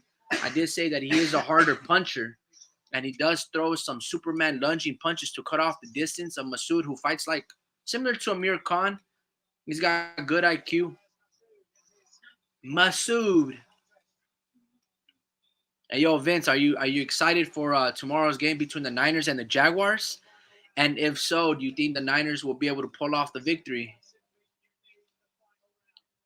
Just so you know, the Jaguars are they're the hottest team in the NFL with a 5-game winning streak. And the Niners are coming off the bye. Subsequently, so are the Jaguars.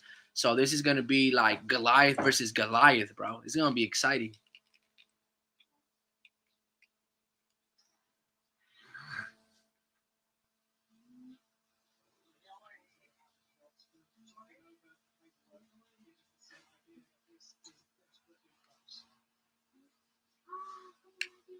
So the commentators are doing a great job of building anticipation because they're saying it's dangerously close. Vince says, hell yeah. I hope that defense can come through. First game with Chase Young. Road game, so we'll find out early. I agree, man.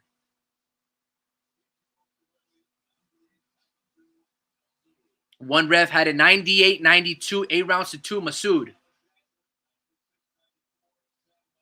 96-94, SanMartin.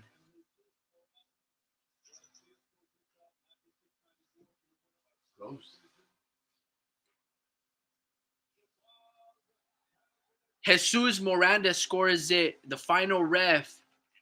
96-94, 6 rounds to 4 for Shabazz Massoud. And he goes there with the WBA interim belt as the victor for split decision, 6 rounds to 4. Not a bad fight. I actually respect that one of the revs gave it to SanMartin because, like I said, depending of what you like to go into the ring, maybe you like the outboxer, maybe you like the come forward aggressive fighter who's making the fight, who is landing his own. 6 rounds to 4. I'm not mad about. I'm happy that they gave SanMartin a fighting chance because that's exactly what he had. He had a fighting chance today, and he proved it, and he showed why. One of the judges respected his skills and gave him the fight, even though he was overruled by 2 judges that scored it 98-92, 8 rounds to 2. And then the final judge, Jesus, out of Tijuana, Mexico, scoring it 96-94. Yeah, man, that's basically what happened. Massoud wins split decision 6-4. Vince says, NFL has a game at 6:30 a.m. in Germany on NFL Network. Patriots versus the Indianapolis Colts. Yeah, man, I'm not going to lie to you. I'm all for football worldwide. I'm all for expansion. I'm all for football to be allocated in different parts of the country. I'm all for football being televised in different times of the day. Fuck, I wish there was 4 o'clock football, 4 a.m. I'd wake up early, right? I could watch football all day. But I'm not going to lie. And I hate to admit this. But every time these football teams, they go to other stadiums in other countries, in other nations, they go all out, man. It's almost like they're hosting a Super Bowl and they have just better presentation. Obviously, they have to, but like last week, I think it was Miami Dolphins versus the Chiefs in Germany. Bro, it felt like a Super Bowl. People were chanting. They have their customs and culture differences. The hype is much more. And I think they actually played in real grass. The week before that, I think it was Minnesota Vikings against one of those teams, right? And they were playing in London. London was like, oh, whoa. Now, I don't know about that. But you know what I'm saying? They were all out. And then, you watch on Fox Sports and CBS and you're watching the 10 a.m. games. I'm like, bro, where are the war cries? Where are the chantings? You know what I mean? Where's the Samoan fan base where they're all chanting and be like, you feel me? Americans don't have that, man. And we need that spirit for the 32 teams or I don't know that we have. I'm like, damn, bro, these guys go all out. They'll be popping fireworks. There's on the rim of their stadium, on their closed stadiums. They have those flames. It's crazy, bro. Yeah, Vince says, yeah, true. Better than those Thursday games. Bro, those Thursday games are horrible. Like, bro, if I'm Jeff Bezos and I fucking putting billions of dollars, right? I think it was like $1 billion for 10 years or 10 billion for 10 years. I want the best fucking games. This Thursday, they gave us the Bears against, bro, who the fuck was it? Bears versus the Panthers? Bro, if I'm Jeff Bezos, I'm like, bro, I want the Chiefs versus the Niners. If I'm paying billions of dollars, I want the best fucking game. I only get one game of the week. It should be game of the week. I don't want no fucking second. Bro, sorry, man. I don't mean to turn up. But, dude, I agree, dude. It's disgusting. Those Thursday night games, I cannot tune in, bro. I'm like, Vince goes, hype like an international soccer game. Yeah, bro. It's insane. Yeah, I agree. Even when the Niners went last year to the Arizona Cardinals and they played in Mexico City, bro, everyone was wearing the red and the banderas, like over 100,000 people. It was insane, bro. I agree. It was like an international soccer match. It was. What is that famous trick that the Mexicans say? Puto. Just off the field goal kicks. Yeah, man. No, it's man, they gotta get more hyped up. When you go to a Niner game in Santa Clara or the Raider game, they're like, who. When they get a first down and they chant. But the fans, right? Like, if we're watching it at home, we don't get to hear that. Because obviously they have their NFL production and their microphones are only focusing on, like, inside the huddle and stuff. But, bro, I want to be part of that gladiator environment. When I hear all those people in unison, like an international soccer game, when you see the Germany, I'm like, bro, I want that for our Americans. It's sometimes it saddens me, and I get into a depression, and I find myself eating a bunch of Snickers, and it's very sad, bro. It's very sad. On that note, man, I think Speed's gonna have to hold it down. I gotta go fetch some pizza. It's the least that I can do for him letting me borrow his washing machines and dryer. But Vince, man, hopefully, yeah, man. Okay, the homie Ricky. Well, thank you very much for carrying on that long stretch of this. What I hope to be a new trend, a new offering for our listeners, which is, I guess, daytime boxing gossip. Do I come back or do I leave? It's up to you, You want buddy. me to have a live over there? Up to you. But if you're gonna throw a live, you better hop on over there. Yeah. But this right here was an idea that I've been pondering and offering the homie Ricky for a while. I've been wanting to get him to do play-by-play narration because uh, uh, the homie Ricky and I we do congregate a lot of the time together and watch these fights. Of course, the boxing happens on many days of the week. If you are privy to it and hype, you can follow Country Box 24/7. It's a application, not an application. It's a website, countrybox247.com. And countrybox247.com holds boxing on Tuesdays. Uh, or or Wednesdays. Usually about once a month, but they can do it up to twice a month. And in essence, there is a saloon in Nashville, Tennessee, where they close out the saloon and then they set up a ring. And then in this very intimate, smoky, but rather, properly illuminated venue, they have these very good boxing matches. You don't know who you're gonna walk into, or run into. Better yet, when you go to this venue, you don't know what fighters you're gonna be seeing when you follow countrybox247.com. And it's a new venture. It's expanding quite quickly. About 30 different internet television providers have picked them up. So on, maybe on DirecTV or Comcast or whatever, if you find it, maybe on some of those sports venues, you'll find Country Box. And Country Box offers again one or two events a month. You could get them gratuitously and without a charge if you just visit them on countrybox247.com. And they had one just this past Tuesday.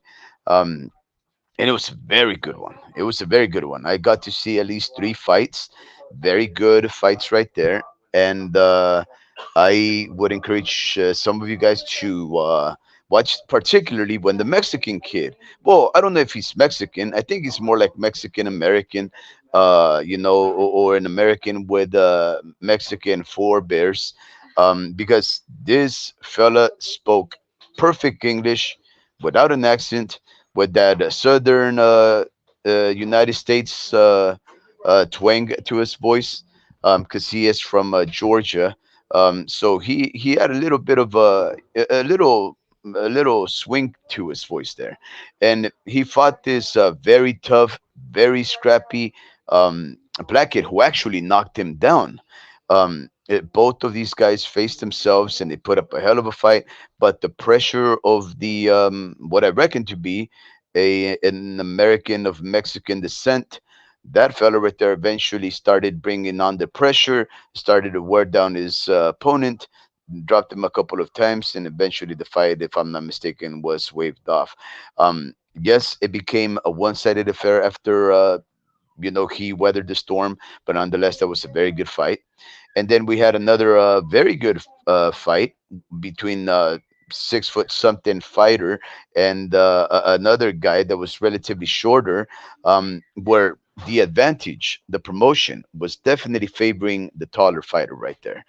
And I am at odds to recall the name of this fighter nonetheless, but I know that he was a Cuban and he was fighting this other cat, and this other cat was bringing the heat to this fighter. And nonetheless, if you want to see good fights without paying a dime, you can see them. You just have to look for them. Countrybox247.com will give you the fights for free. So there you go. This one on Wednesdays and on Tuesdays, and sometimes even on a Thursday. maybe even on a Saturday, if you follow the $2 a month app um, called Pro Box TV, you can watch up to two events a month for less than a cup of coffee from 7-Eleven, and they've always been quality. For about a year and a half that I've been subscribed to them, I've seen nothing but quality. Former champions who are given an opportunity to fight once again to rekindle that championship level quality of fights. They get those guys in there. They get those fighters that have been maybe distant from our eyes in the past few years, but that they were somebody back then. Um, and we get to see them fight with other competitors that are in the same situation. So they don't just set up, you know, a no the dog versus a spritey and a fleet of foot young fighter. They don't do that. They match these guys very well, and as a result of that, you get these very even fights, action packed.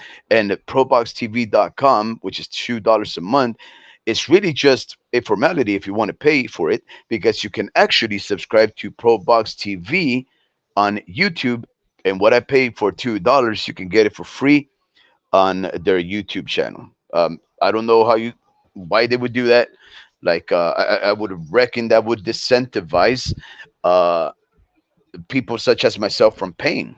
But again, there's people like myself that just want to support the sport, which I find to be a dying venture, and I would forever lament the demise of this sport. Which it will never actually disappear completely or be non-existent, but nonetheless it is in great disfavor with the masses, and there is a lot of things going on that do compromise the viability of our sport, or accessibility to it. And as a result of that, I myself just do like to invest back into the sport that has provided me so far a lifelong passion for it, and a sport where we've been personally involved in, my children also. So I just have to give a little back what it's given to me. So that's another app right there. But the Zone, Mr. Vince Vargas, I understand that you are not subscribed to it, and fair enough. It is not the cheapest app to be subscribed to, right? I mean, when you have things such as Netflix, which I'm not too sure how much it costs now, maybe $15, and it provides you unlimited forms of entertainment. The Zone is an app dedicated mostly to boxing, or at least it's more renowned for boxing, but it does have about five or six different mixed martial arts promotions that they exhibit. They actually had MMA today, if I'm not mistaken, yesterday, and they will have some tomorrow. They have women's soccer, uh, men's darts. They have all kinds of stuff, and I believe in other parts of the world they also carry NFL games for the other parts of the world, excluding Canada and the United States. But the Zone is $25 a month. It is definitely a niche app. It is not for everybody, but if you're a fan of the sport, um, it would be remiss on my part to not acknowledge that the Zone is likely going to be the purveyor of boxing for the foreseeable future. Now that the premier boxing champions, the PBC, is looking for a broadcaster, and the Zone has been discussed as one of the companies that they may actually showcase their fighters in. Um, some have speculated it'll be Amazon, but we know Amazon's, their their management of their Thursday night football. It is in great disfavor, and the ratings on that are very low, and nobody seems to really carry like that product right there. So why the PPC would want to network with Amazon, who is not involved in sports much at all, who obviously would be new to the game, in the sport that is rampant with corruption and players that demand a lot of money, fighters that seem to think of themselves so highly that they would walk away from other fighters and opportunities to fight. If they think that they're just gonna motion in because it's Amazon and they have an infinitesimal amount of money, well, I lament to say that it's not going to be easy for them. And I further lament to say that I don't see Amazon as a purveyor of boxing, which would likely satisfy the high demand and of the quality of fights and in production. Maybe the production, I may be wrong. Maybe they can provide that. But as far as anything else, I really don't think they'll do an excellent job at it. Whereby the zone, this is what they started off with. This is what they've dedicated themselves, I would say maybe 80% of their allotted money. So they should really just make it a place where boxing can be relied upon to be starring over here at the zone, with boxing from PBC, from Golden Boy, from Matchroom. That would be incredible. Now, the one thing that I fear, of course, would be that it'll become a monopoly. And once they become a monopoly, well, then, of course, maybe it'll just be easier for them to manipulate us, the boxing hardcores and the occasional casuals, into making us pay more. But then again, we should expect that because they're going to be carrying much more boxing and much more offerings of boxing throughout the year. Um, but anyways, there is the zone.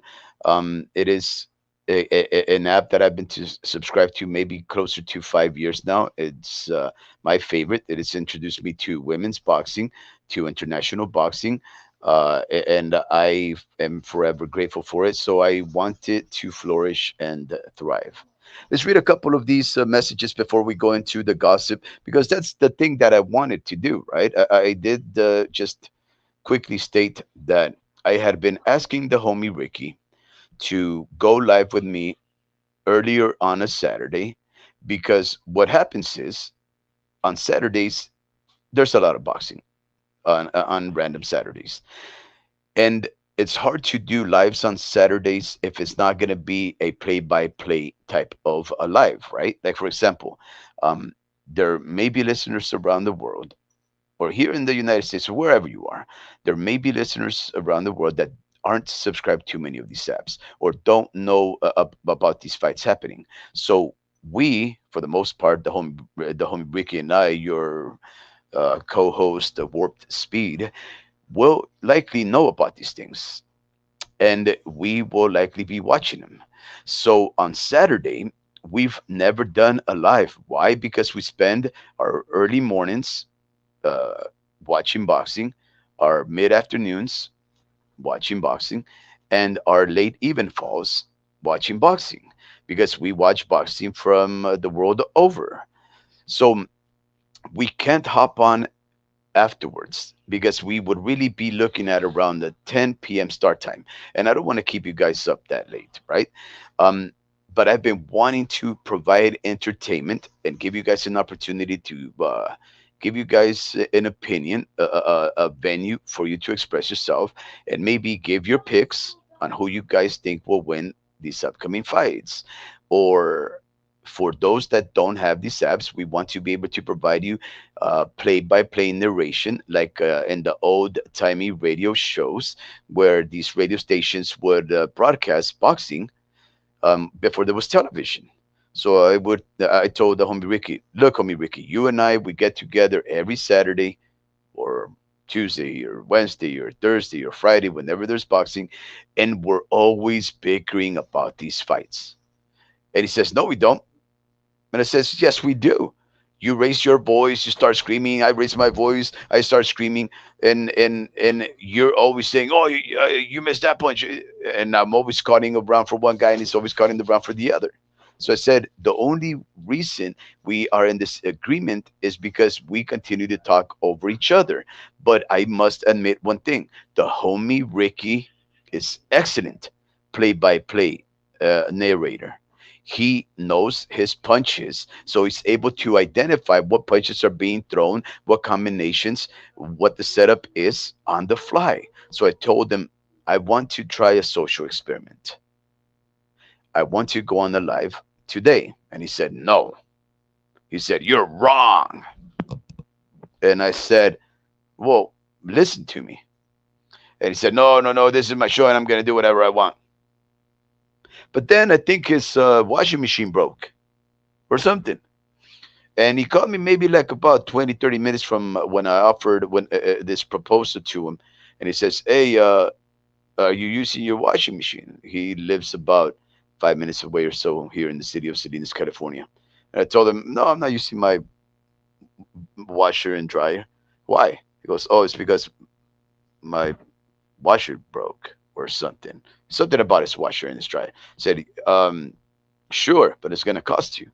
And he probably thought he was going to give me a couple of quarters and dimes like they do at the laundromat. And I said, no, no, no. You can use my $3,000 washer and dryer set if and only you decide to go on live with me to do Saturday or afternoon boxing gossip. So that's how I trapped him. I I I guess I blackmailed him into, or better yet, I'll use the word bartered with him. I bartered that I would let him use my washer and dryer combo, and I would have him do play-by-play narration for our listeners.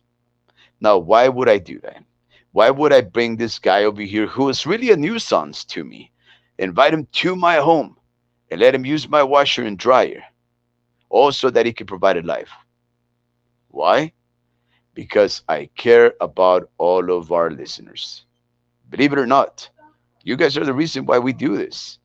You are the reason why we come over here and we do our deep dive research.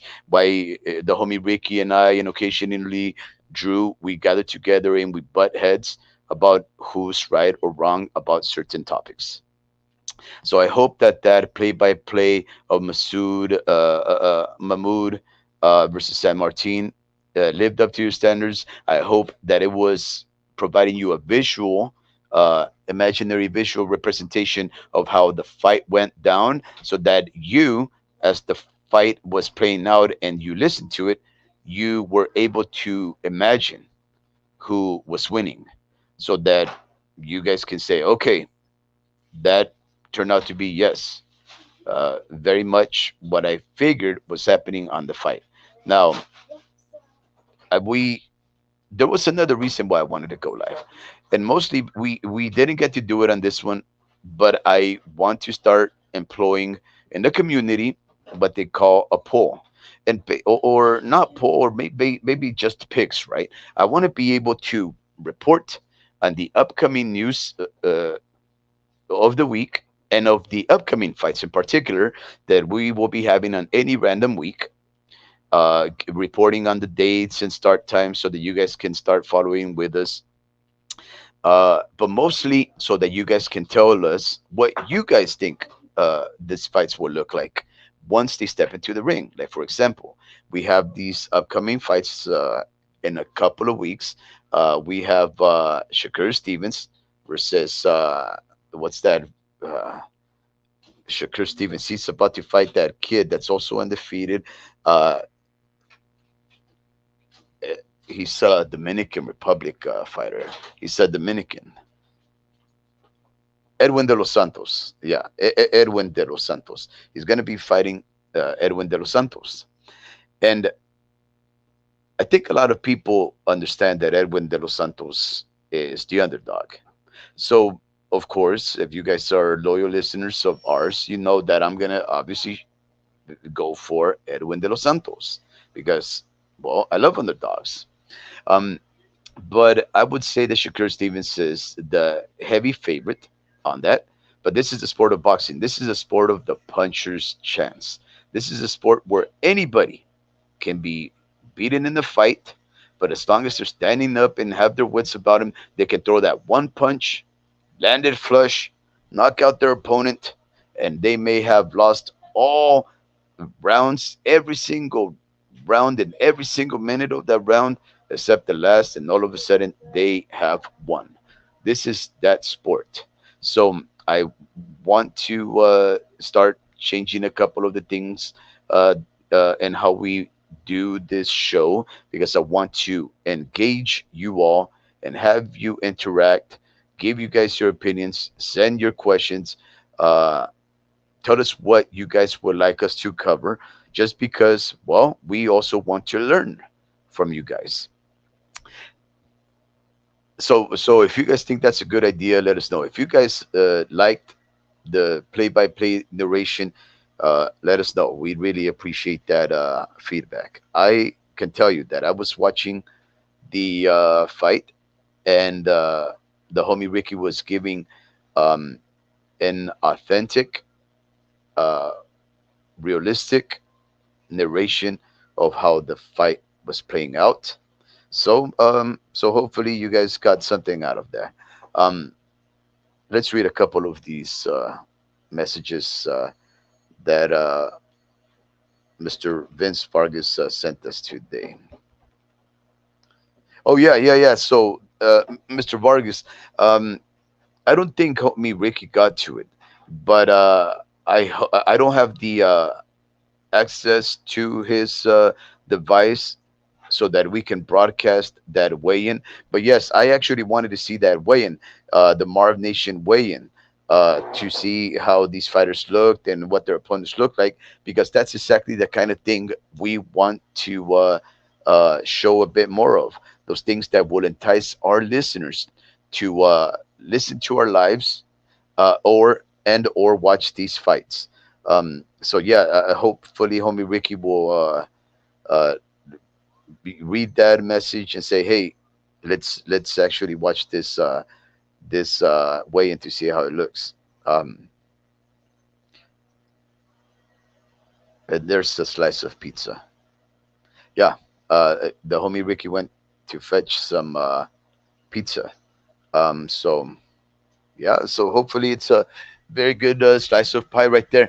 Um, now, one last thing, because I'm not too sure if the homie Ricky is gonna hop back on or not, but I did want to just remind you all that the Vargas dynasty, the children of Fernando El Feroz Vargas,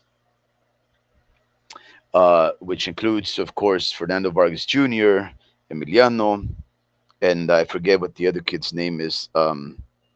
But not not Emiliano, but the other two Vargas uh, fighters are going to be fighting today, and their first fight on the Zone app, under the Zone network. It starts at 6 p.m. Pacific Standard Time.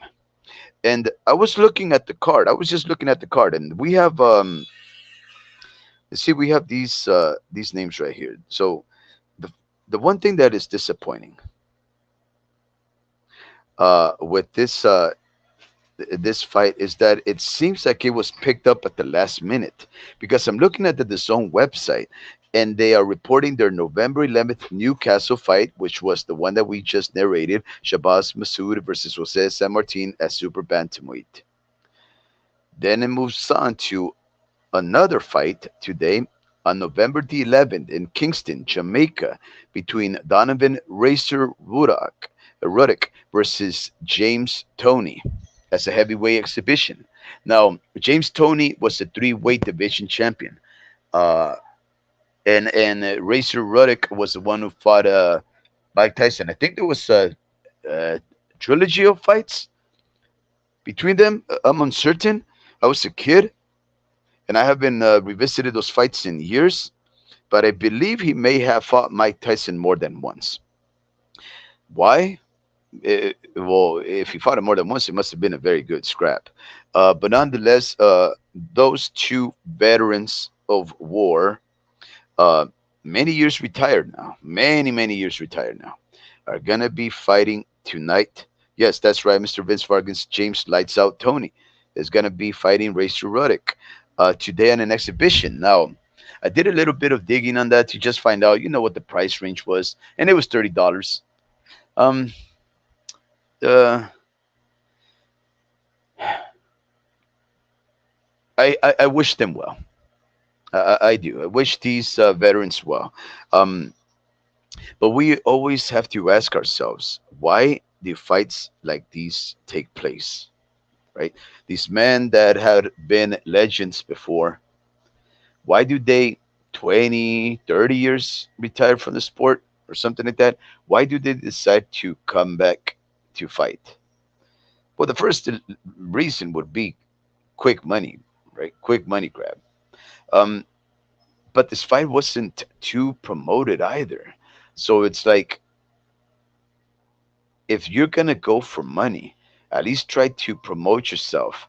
And it just basically caught me off guard that they were fighting. I had heard a rumor about this a couple of weeks ago, but there was not much else to work with. I think whoever's promoting them or whatever network is broadcasting there, you can access them on the Fight app. It must just be like maybe a special interest party that probably knows both of these fellas. They likely both live in Jamaica. That's why they're both over there. And he said, "Hey, why don't you guys just fight? I'll put some money in. Let's make something happen, and maybe you guys get a little extra retirement money." Now, I know it's an exhibition, guys, and I'm the first person to tell you that in an exhibition you should expect nothing more than just, and I apologize for my words here, a half-assed attempt at fighting, because an exhibition is not really meant to go all out. It's mostly to just exhibit uh, the players at hand and entertain those people on usually fantasy fights, those fantasy matchups that some of us, which happened a long time ago, but they didn't, right? For whatever reason or another. Now these fantasy fights or exhibitions are now actually involving fighters that don't know how to play around, like Francis Ngannou. And Francis Ngannou goes over there 100%, and Luke Fury, who's supposed to go 100%, or as soon as he understands it's 100%, he's supposed to, but hey, he can't because he is lax in discipline, and he doesn't think anything is going to come out of a fighter that has never fought once in his life as a professional boxer. Even though some people say that he did have a fight one time about 7 years ago or so, or 8 years ago or so. Who knows? Nonetheless,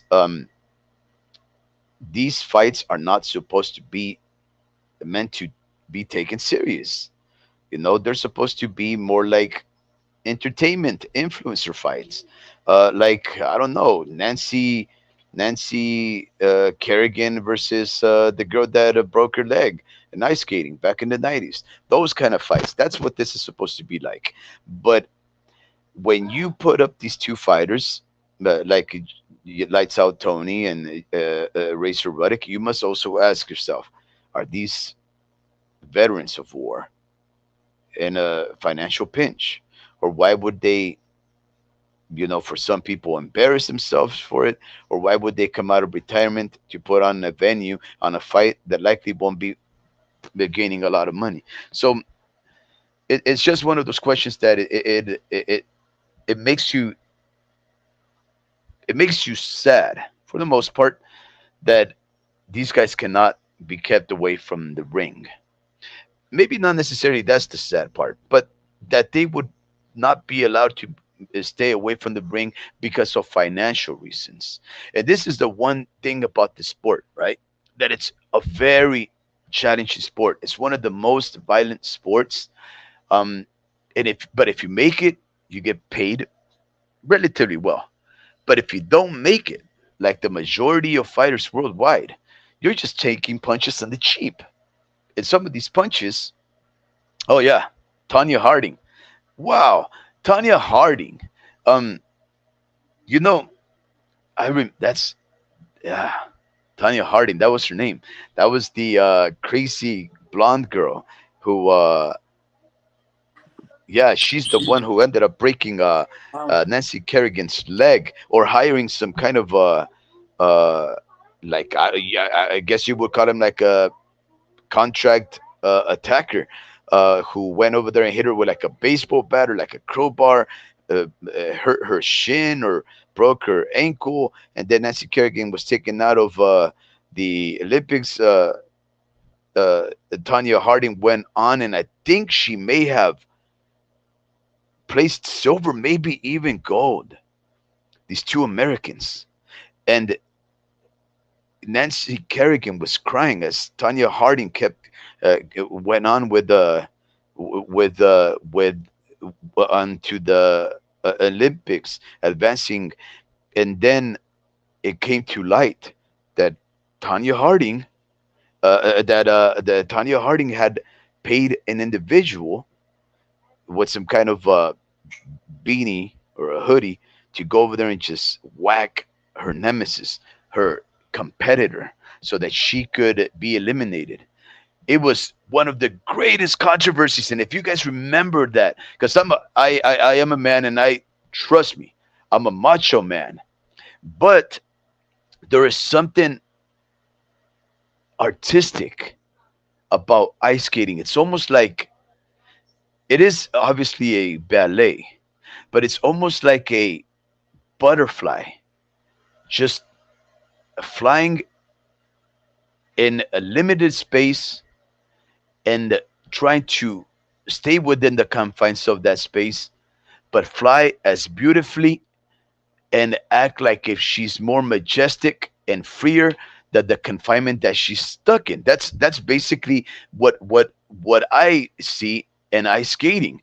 And when you have these two world class skaters giving it their all, and everybody is just, you know, white knuckled, trying to see who's gonna win, and all of a sudden, this one individual gets her leg busted under some sketchy circumstances, and then rumors abound, and then it comes to light that her nemesis paid for it, to have her whacked. It's crazy. And yes, Mr. Vargas, the word is goon.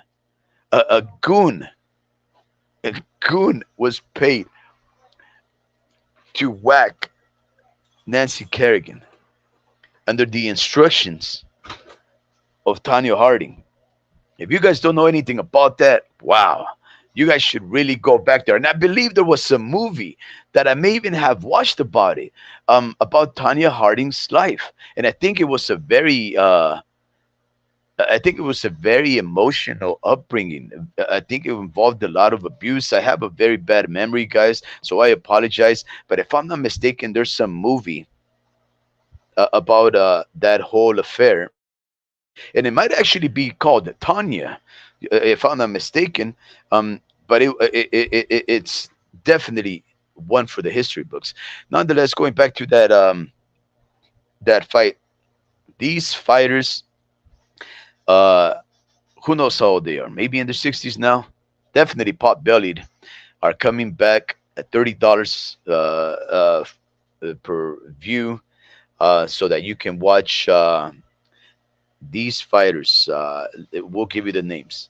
We have this is what's offered under fight by Triller. Okay, so that was the weigh-in right there. I guess I'm not too sure how I triggered that right there. But these are the fights you're gonna be getting. Donovan Racer Ruddick, 40 wins, 6 losses, 1 draw, 75% knockout ratio back then, of course, and he measuring 6'3" from Canada is gonna be fighting James Lights Out Tony, who had, check this out. Look at how these fighters used to fight back then. James Tony, 77 wins, 10 defeats, 3 draws, 61 knockout ratio,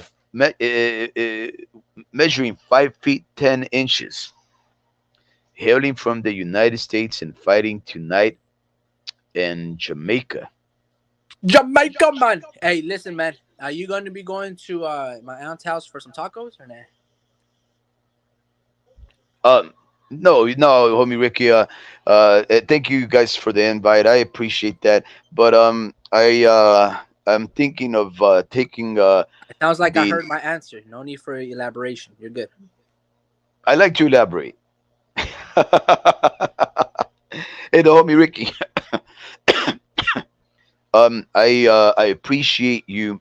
Uh, you know, taking me up on that offer of providing our first play-by-play narration of a fight. I believe you did an excellent job. It was hilarious. I was just out here laughing at the your I guess your digressions, but I was also very enthralled by the quality of the play-by-play that you were giving. Unfortunately, I couldn't play color commentary, and color commentary is the easier one. You just basically have to scream loud and say a lot of bad words or make sounds like oh, oh. But we had that echo thing going on. But I think that was fun. What do you feel like you did? How do you feel about having done that?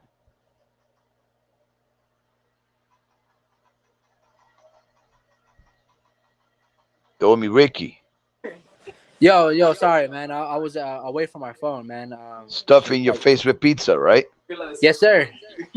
So how do you feel about you having done that play by play? You think you did good? Did you like it? What is going on?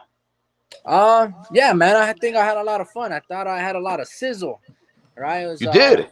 yeah, it was sizzle of my own. So, man, shut I, up. There was a lot of I had a lot of fun, but it'd be nice if I could like mute the TV, show the TV fight, and give my play-by-play action. Of course, I'll probably get struck down and probably deleted off the universe because the zone and them, they pay for their subscription there, so it would be really nice. But maybe I would have to do some animation illustrations or something like that, and then kind of juxtapose a still image. So you know how like I would be behind like a round, but think about it like this. You know how like in the 1 minute there's always the color commentary where they show you the corners. Like, bro, I can't get into the mood. There's just a lot of people here, so yeah, it's killing my vibe.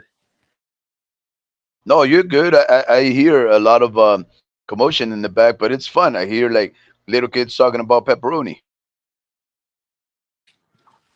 Yeah, man. But what I was saying is, I would have to take like a still image of and screenshot it, upload it really relatively quick so I can share it. And then it would be so you guys can see, oh, this is the punch sequence that they're talking about. Oh, okay, this is the stop and emotion, uh, you know, blow by blow analysis that he's talking about. Because it's just cool, but I hate hearing the sound of my voice just on a repeater. So it was all right. No, I think you did excellent. And homie Ricky, when you went out to get those pies, I sort of took over your channel, and I sort of compromised it, by the way, because I sort of promised our listeners that we were going to be using the community tab more often, that we were going to be reporting on the upcoming news of that Yeah, I week. heard that. I heard all of that. Yeah, none Yeah, of so that's I guess I'm happened though. making you work more. None of that's gonna happen. See, oh man, here I am, guys. You heard it. You heard it here. Warp Speed was trying to provide more entertainment to you all and information, and the homie Ricky just cussed it off at the butt. No, because you gotta understand like this: when you do a blow by blow analysis, even though you're the one that's interpreting, the game or the fights, and this is would be our radio talk, right? Um, you don't really get to enjoy it as much, because you have a fiduciary duty, so to speak, right, to give the listeners an understanding of what's going on, right? Obviously, if I were to share the DAZN platform on the stream, I wouldn't have to do that. But so I lose out on the amusement of the enjoyment because now I have to find the word or the phrase that best captures that moment, that barrage, that exchange of punches, right? So as I'm finding these words and stumbling like fumbling about, I'm not really enjoying the fight. So even though it's fun to do, It's just sometimes good to kick back and just to watch an event and then give your analysis in the 1 minute or a minute after and just enjoy absolute silence. It's pretty cool just to hear the impact and the thudding of the punches rather than having to mute the TV. So, my voice is not overlapping Greg Maddox or Sergio Moro. It kind of sucks.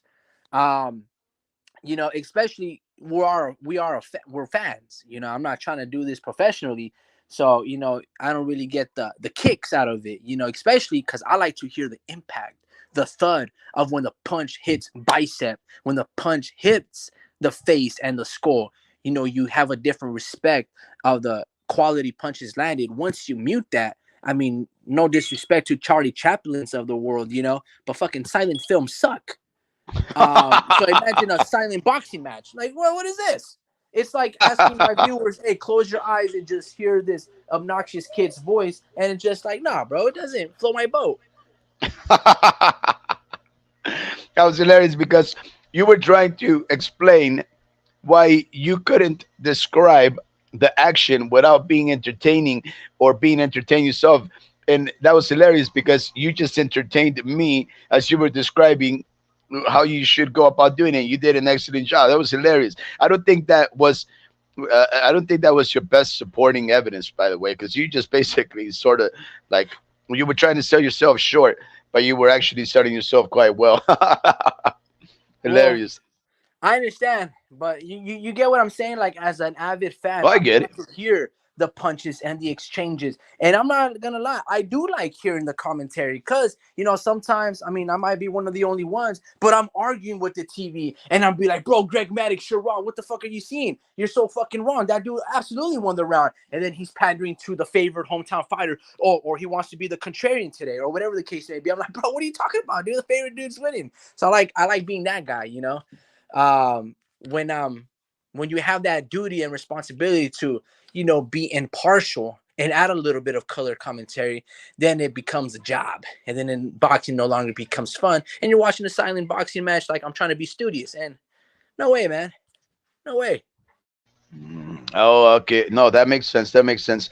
You know, um, for many years, though, homie Ricky, I um, I haven't watched football. I haven't watched NFL football, right? Um, because I was very busy fixing old cars, mountain biking. I was not gonna sit on my behind all day on a Sunday, or sometimes on a random Saturday, or on a Thursday, and on a Monday, watching football, right? So I discovered uh, football narration over the phone or whatever, and I would put the phone and connect it in Bluetooth to a speaker, and then I'd go work on the cars, and that was how I was able to uh, hear what was going on in these games without necessarily watching them. And I tell you, I was able to get a visual depiction, an imaginary visual depiction of what was going on in the game, and that is all because there is something titillating uh, that happens to the mind when you when you remove one of your senses and you employ your other faculties, your other senses to make up for the vacancy of that one sense. Like, for example, I was having to work on my ears and then having to use my imagination. Obviously, I couldn't use my olfactory or salivary glands to smell the game or taste the game, but I was definitely blinded on what the action in the game really looked like because I wasn't watching the game visually, so I had no visual cues. I had to just resort to my auditory abilities and the left side of my brain or right side of the brain, whatever part of the brain that is, that allows you to imagine and visualize. And I was able to follow in the game and scream at the while I'm welding there, or uh, curse out and say dag nabbit, because I knew what was going on. I knew, and I felt viscerally, I felt visceral effects of the play-by-play narration of these football games, right? So I didn't miss out. I just didn't see it, and I was able to go about working as I was hearing in the game. And I think this is the value that I want to provide our listeners. I'm not trying to, the homie Ricky, rob them of the opportunity to watch these fights live. I'm encouraging them to. And I understand, of course, that if we encourage them to watch the fights, then they won't necessarily have anything that they will need out of us, right? Because especially if we're gonna provide play-by-play narration, why listen in to these goofs when we could watch it, right?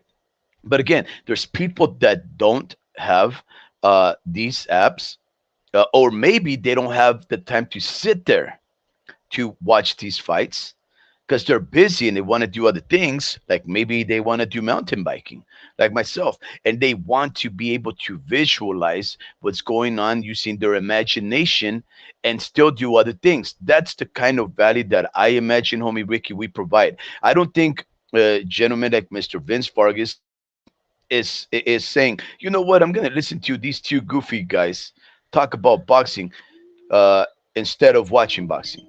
He's probably saying, you know what, I'm a very busy individual, and these guys are talking and filling up, some void of entertainment that I want to have. And yes, I can go back and listen to my old school 1960s, 1970s hard rock while I work, or maybe we can find out what the world of boxing is going through at the moment from these two goofy guys that fight like, you know, angry lovers about a sport that I love similarly, right? And I think that's what I was trying to do with this live, the homie Ricky, when I told you, let's do this because you never know where everybody's at, right? Maybe they can't see these fights. Maybe they're blocked, and they're part of the world. Maybe we have some Pinoy listeners from the Philippines that want to watch the Vargas Dynasty, and they won't have it broadcast over there in that region of Asia. So that's what I just wanted to uh, uh, have you provide for us, homie Ricky. And I personally thank you for having indulged me in that caprice of mine. So if you guys You're are welcome.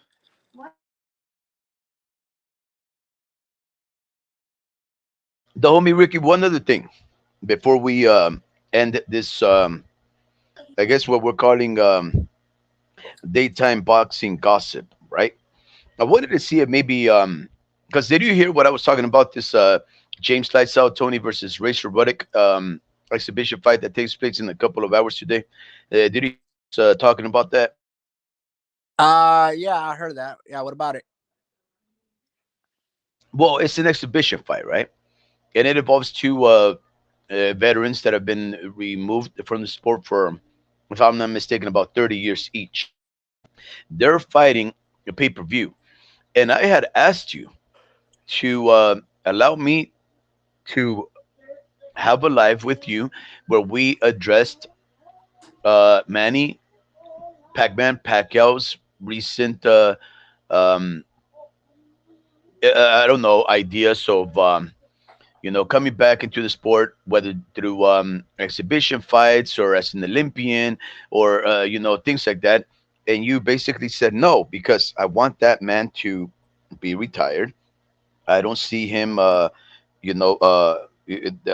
think you said you didn't want to do it because you didn't want to address that. Um, and I guess that what I'm saying is, do you agree that these two legends should fight each other on an exhibition, but disagree that Manny Pacquiao should do something similar? Yeah, I basically said that Manny Pacquiao, if he's gonna come back, he should fight Floyd, and then Floyd. yeah, he should fight Floyd in an exhibition. I'm not interested in seeing him versus Pacquiao, that is, versus Ryan Garcia. I'm not interested in seeing Pacquiao versus Tank Davis. You see what I'm saying? Will they be good fights, entertaining? Yeah, possibly. But I like to respect the legends and just be appreciative of what they've given us. Is it always nice to see them come back? Yeah, sure, but not in the sense of in harm's way. Especially when they quote unquote pay their dues, and moreover, you know what I'm saying.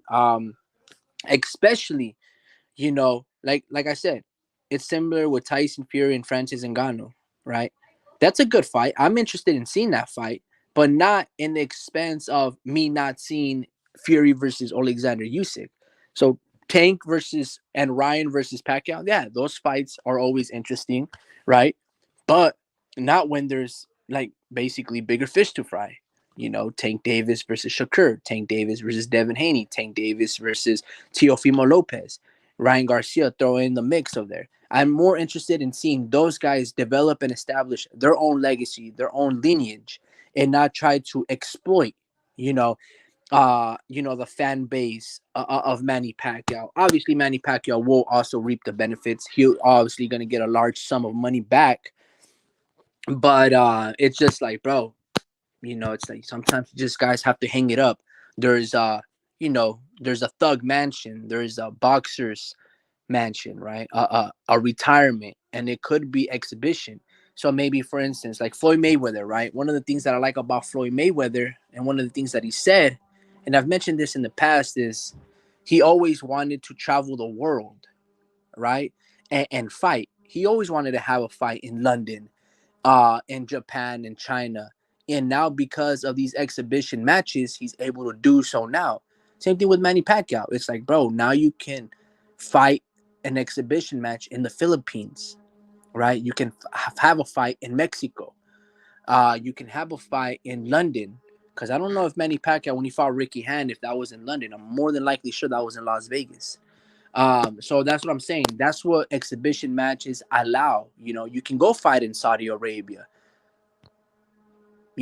So that's what I'm much more interested in seeing Manny Pacquiao. That's why I told you I'm not really interested in diving in into Tank Davis and Manny Pacquiao, because it's again Francis Ngannou versus Tyson Fury. You can only do that when you are retired. I'm not interested in seeing that in between there, because I understand what it is. It's simple and it's easy promotion. Is bringing in more fan base. It gets people to talk about. It becomes a big hype promotional company. It becomes a big drama show. I get it, but like again, it's as if we had Tom Brady, right, with the Patriots. It's a football reference. It's as if he wanted to play the New England Patriots, just won the Super Bowl, and let's just say, and they wanted to go face off the number one team in rugby. But instead of doing that after the season, they did it in between. It's just like, no, bro. The NFL will not allow. You know why? Because we have our own schedule. We have our own shit to do. We can do that afterwards. There was this big old rumor in years past, the best team in college, which was at the time Alabama. How would they fare off versus the Oh yeah, winless Detroit Lions? The yeah, I worst remember that. NFL team. Yeah, right. Exactly. Everyone remembers that. The worst NFL team versus the best college football team. Bro, at the end of the day, the football Levels. there's levels to this. The worst football team have all been are still like the best players at that college. That's the only ones that get drafted. So the worst NFL team of grown men are gonna beat your ass. So it's just one of these like fantasy matchups where I'm just like, it's good, it's interesting, maybe once in a while, but not during competition.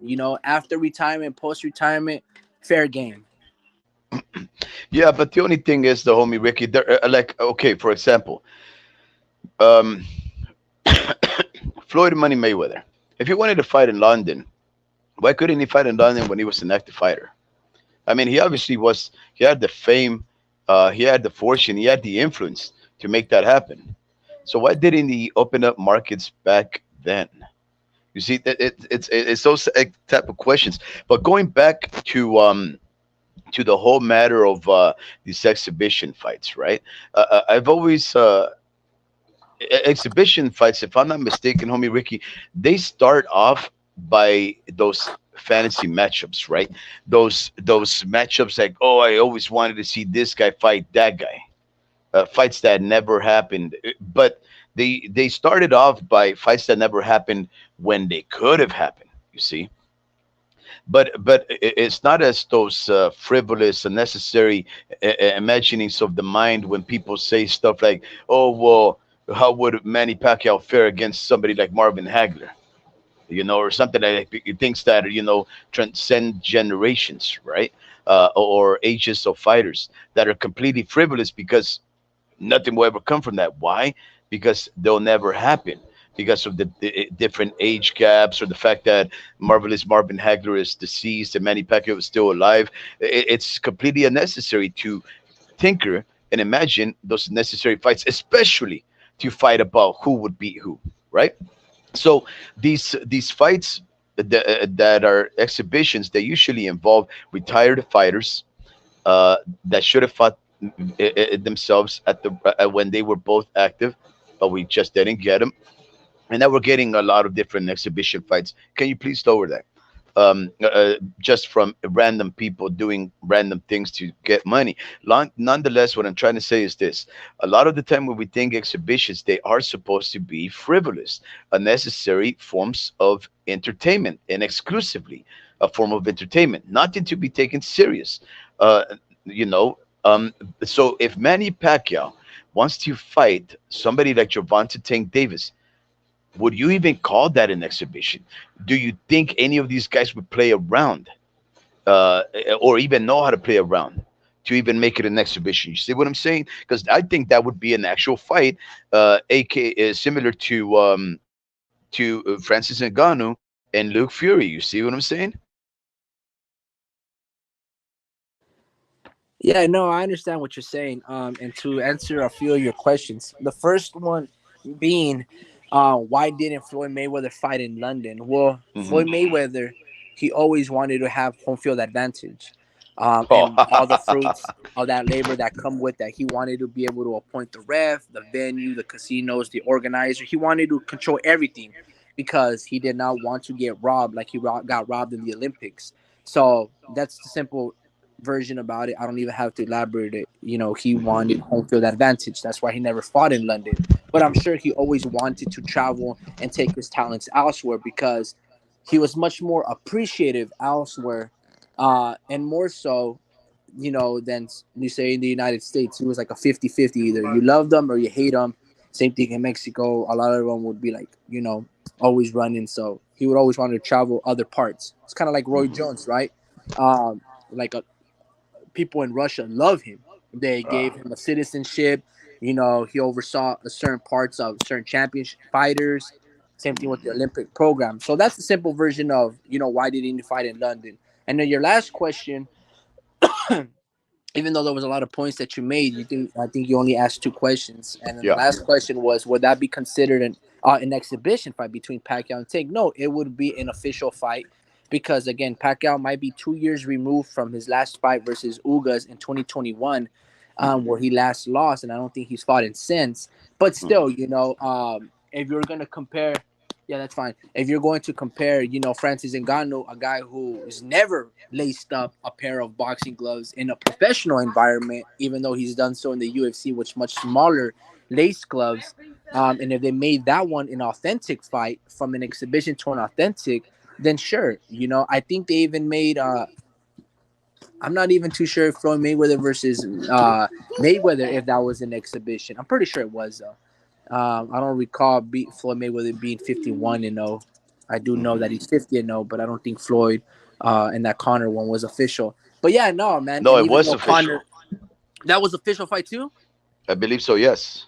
Wow. So that's what I'm saying. So again, listen, I feel like this. All right. Let's not get too crazy in semantics and definitions.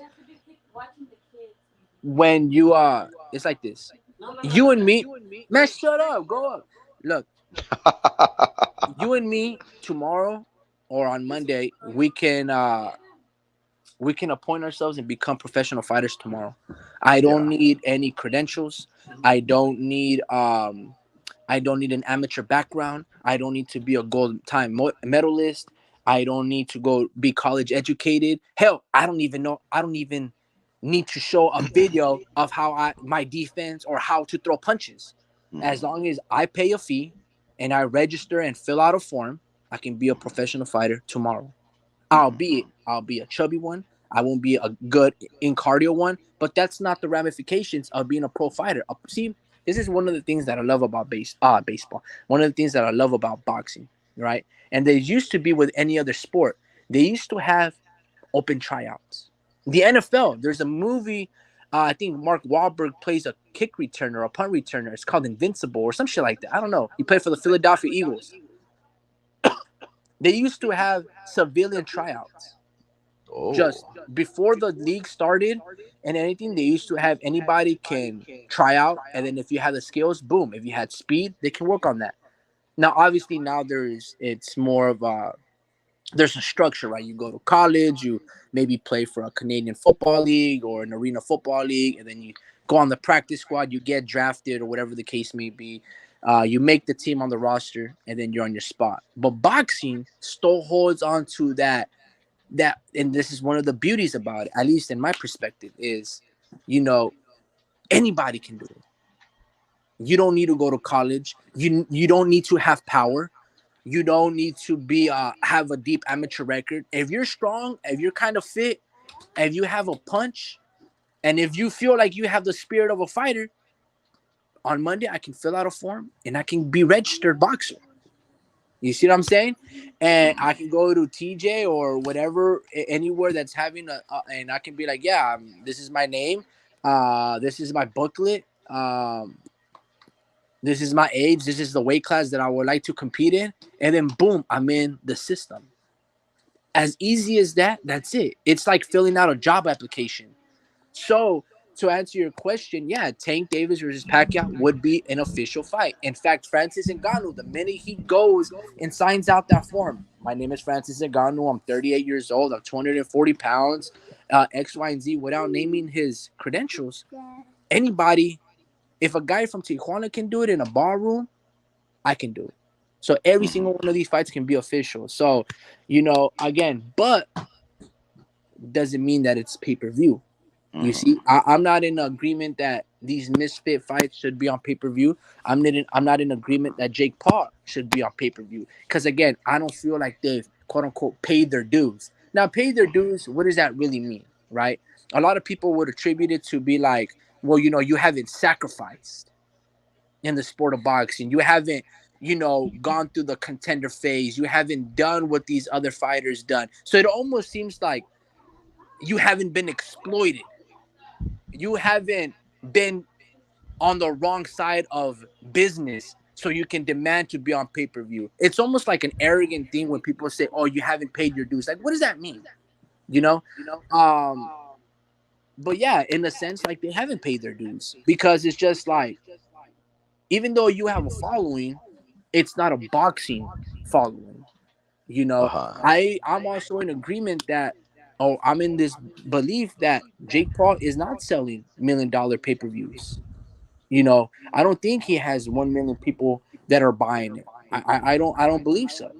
You know, um, yeah, man. So like again, that's a different argument.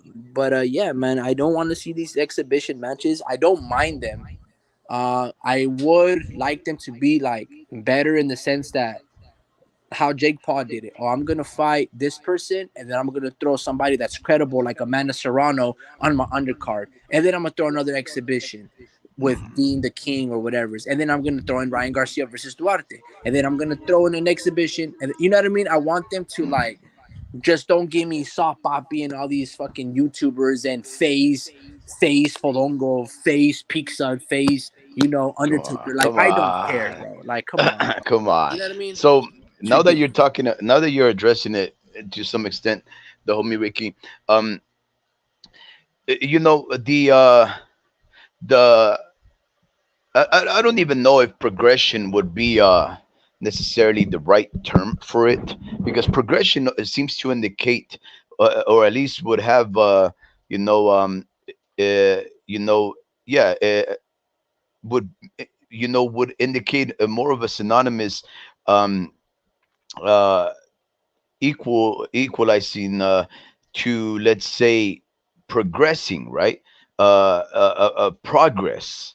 And I don't know if that's the term I would use then, but not a progression, but let's say more like the stages of a professional fighter's career, right?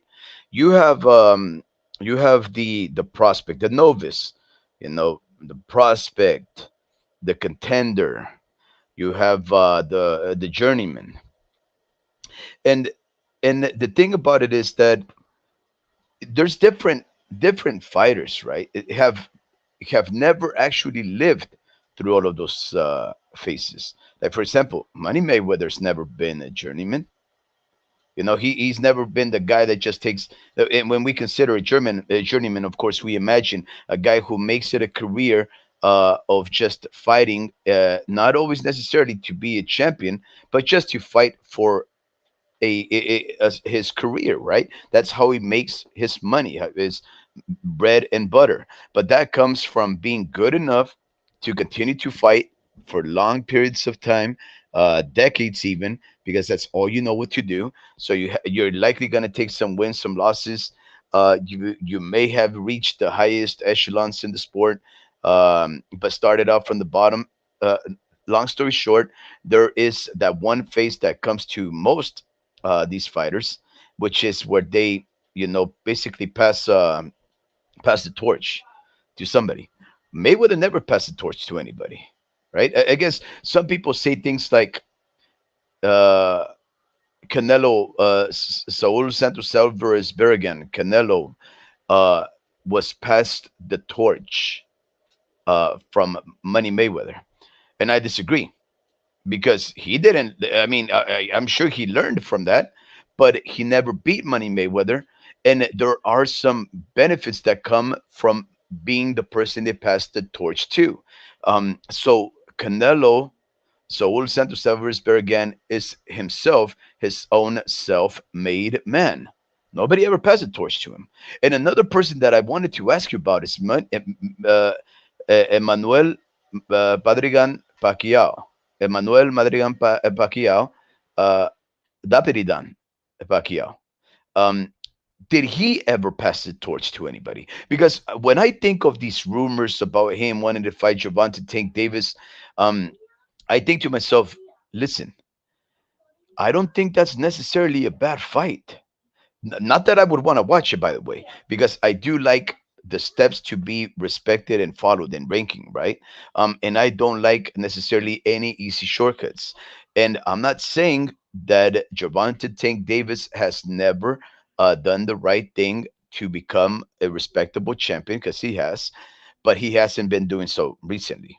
He has not been a real champion for a while now. The last time that he became a champion, he went down to 130 to fight Leo Santa Cruz, and then he immediately vacated that belt and then went back 1 to 35 and started just taking fights for the lower ranking belts at 140 and 135. He's never actually held a real belt at 135 for a while now, right? So if Gervonta Tank Davis was to take up Manny Pacquiao's offer, would you consider that a passing of the torch?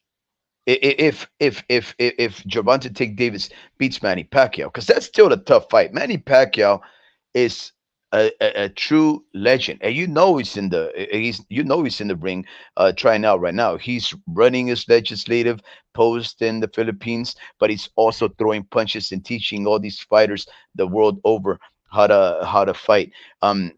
Because one guy has not been truly tested in years versus the best, and that would be Gervonta Tank Davis, uh, fighting one of the best experienced fighters of all time, Manny Pacquiao. Do you find that fight to be a fight that you would care for watching, and would you consider it a passing of the torch should Manny lose to Gervonta Tank Davis? But remember, it's likely going to be an exhibition. If it becomes an exhibition, none of this matters. This question is a moot point. Um, well, a couple of things. I believe it does matter. Um, Kind of like look at the impact that Francis Ngannou had on the heavyweight division. The WBC wants to rank Francis Ngannou. A lot of Mm, people see as Francis Ngannou as a champion. good point. There's a lot Good of point. things that can happen. So it does matter in that sense because let's say Pacquiao beats Tank Davis. Like, oh my Ooh. god, right? So that's one thing, Um, I believe it does matter. Two, you said whether or not It's an exhibition. did not that I re-answered that, but you said was Manny Pacquiao, did he ever pass the torch on to Yeah, yeah, somebody? yes. And yeah, he passed it on to Yordenis Ugas. He tried to Really? yeah, he tried to pass it on to Keith Thurman, but Keith Thurman got beat. And then he was supposed to pass it on to Errol Spence.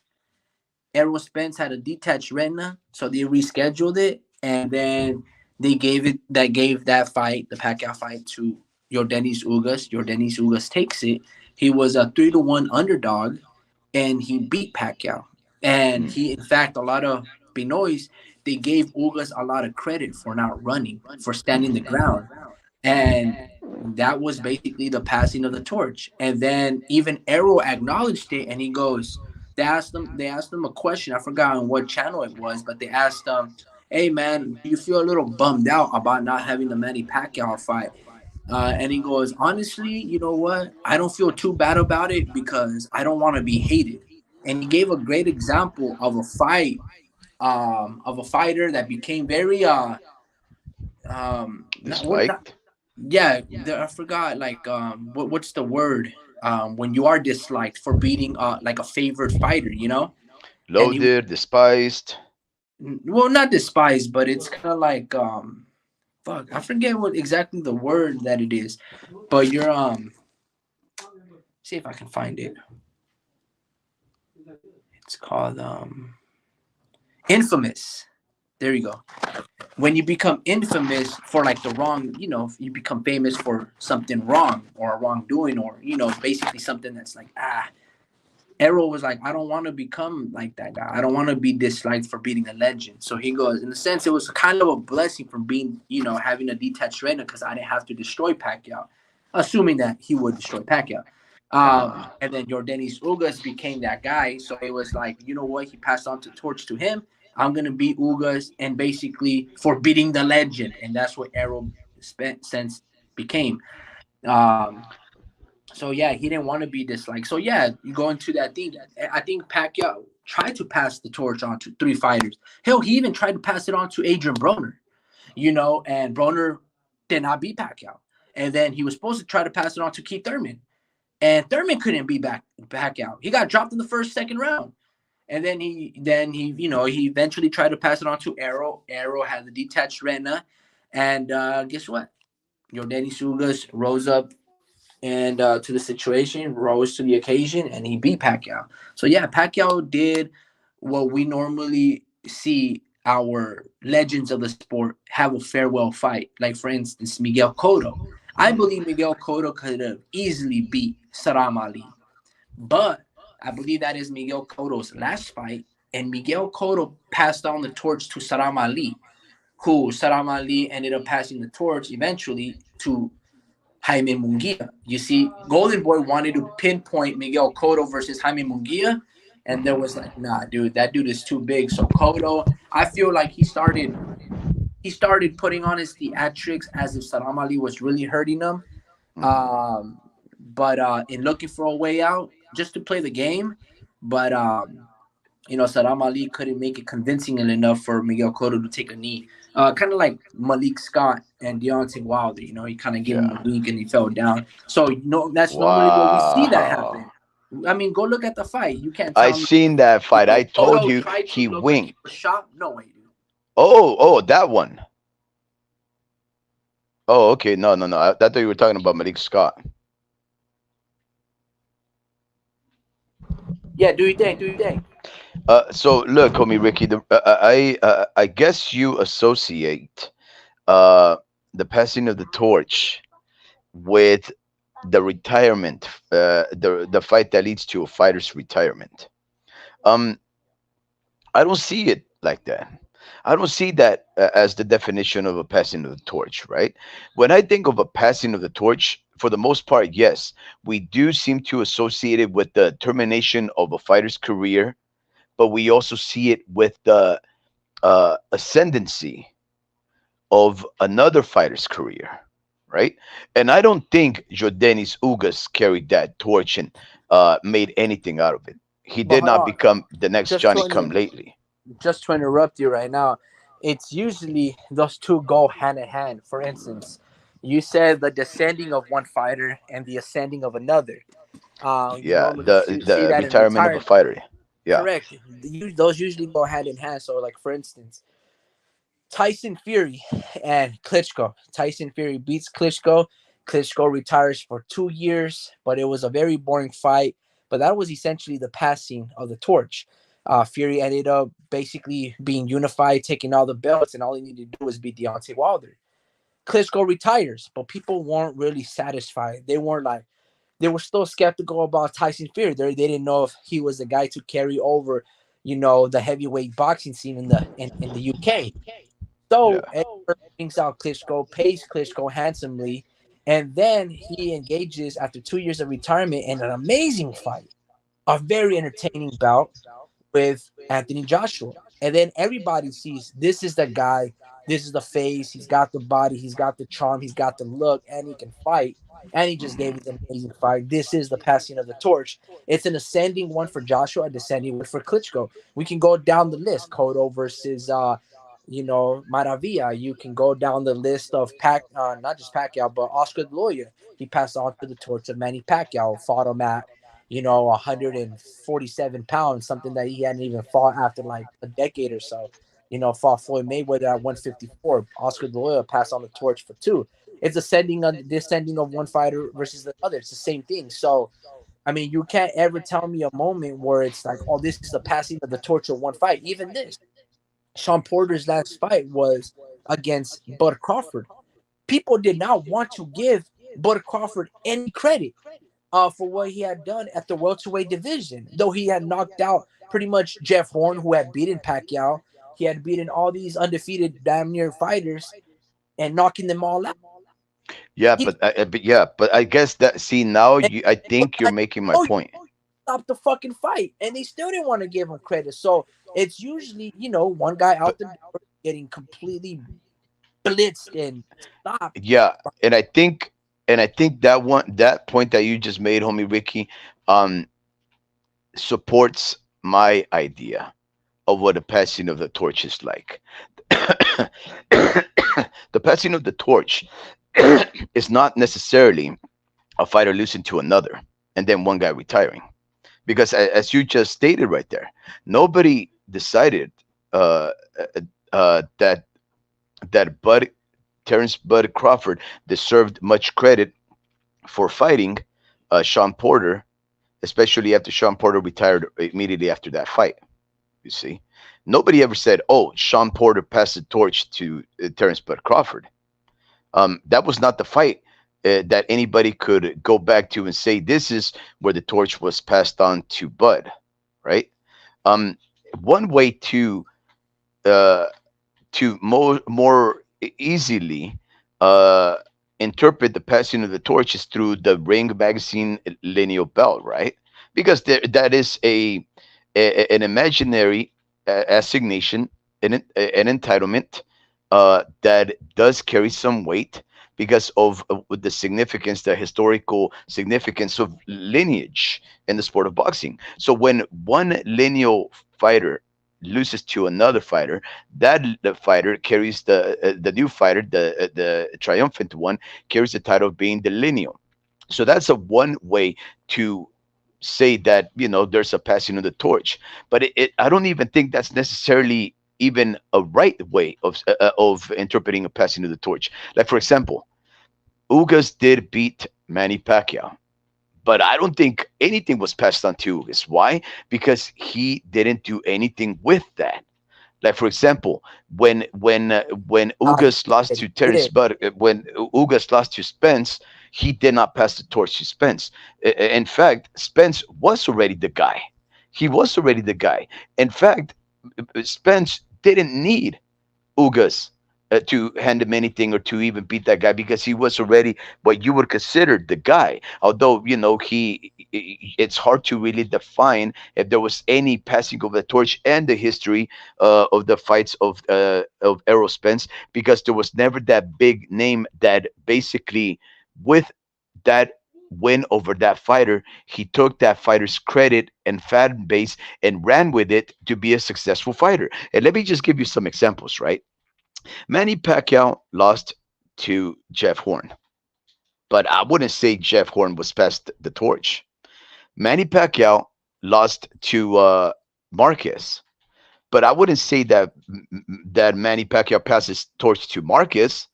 Marquez was already established. He didn't need nothing to be passed on to him. And furthermore, Ugas didn't do anything with that victory that he had over Manny Pacquiao. But guess who has passed the torch? And I will give you my examples of what passing of the torch is. A shoe-in Hall of Famer, Olympian, 11 title in 6 weight classes, lineal champion in 3 weight classes, ranked 38th best boxer of all time, pound for pound by BoxRec, nicknamed the Golden Boy of boxing. Oscar De La Hoya definitely passed the torch. He absolutely passed the torch. He lost to Felix Trinidad, and Felix Trinidad went on to become a Hall of Famer, if I'm not mistaken. He lost to Shane Mosley. Shane Mosley ran with that and became the guy to beat the guy. You see? Uh, and then he lost to Bernard Hopkins. Bernard Hopkins became undisputed and held that assignation, that accomplishment for about 6 7 years, fighting at the same weight class. He passed the torch on to that guy. And here's the most clear definition of the passing of the torch of Oscar De La Hoya. He lost and retired to Manny Pacquiao. And without a doubt, we know that Manny Pacquiao carried the torch. Now, Jeff Horn, Sean Porter, Terrence Bud Crawford, um, even a possible victory by Gervonta Davis over Manny Pacquiao would never be considered in any significance, even relatively, a passing of the torch according to how Oscar De La Hoya has done it to others. Muhammad Ali, I don't even think Muhammad Ali passed the torch. Mike Tyson didn't pass the torch when he lost to Buster Douglas. Buster Douglas lost the fight immediately after that and never did anything after that. After that victory to Mike Tyson. So what I'm saying is, homie Ricky, the passing of the torch is a very incredible thing that cannot happen just by beating a name. You have to beat the name, run with it, take that opportunity and make something great out of it yourself. And none of these guys that we mentioned have done anything close to what these guys have done. They have not been past the Agree. torch for me, That's Ricky. why. That's why you have to also not just the descending of one fighter, but the ascending of another. The impact of it has to be important. You see, when you talked about Manny Pacquiao and Marquez and Manny Pacquiao and Jeff Horn, you also have to realize that a lot of people didn't believe Jeff Horn beat Pacquiao. So that's one of the other part. Like Jeff Horn was very infamous for that situation. Another thing also was this: Pacquiao wasn't still out of the game in those instances, even when he got knocked out by Marquez. You know, and then Marquez ended up getting, I think, soon after. I don't know if he fought Mike Alvarado, then got beat by Bradley, or Bradley, then Mike Alvarado, whatever the case may be. You know, Pacquiao still was competing. So he wasn't looking to, like, he was beating Marquez, knocked him down, buzzed open his nose, all that. And then he just, boom, got hit in the last 5 seconds as he tried to put Marquez lights out because he was close to Marquez.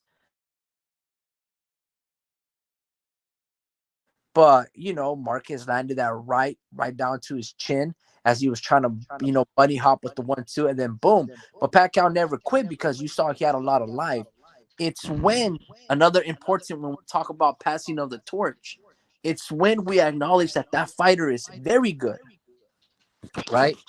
That and usually you see it in their last fight. They look to be tired. They look to be shot. They look to be a shell of themselves. So, for example, not a lot of people would say this is a passing of the torch, but it really was. Josh Taylor versus Teofimo Lopez, right? Teofimo Lopez is now the guy at 140. He looks to be the goods at 140. He beat the guy Josh Taylor, who's been looking like a former shell of himself.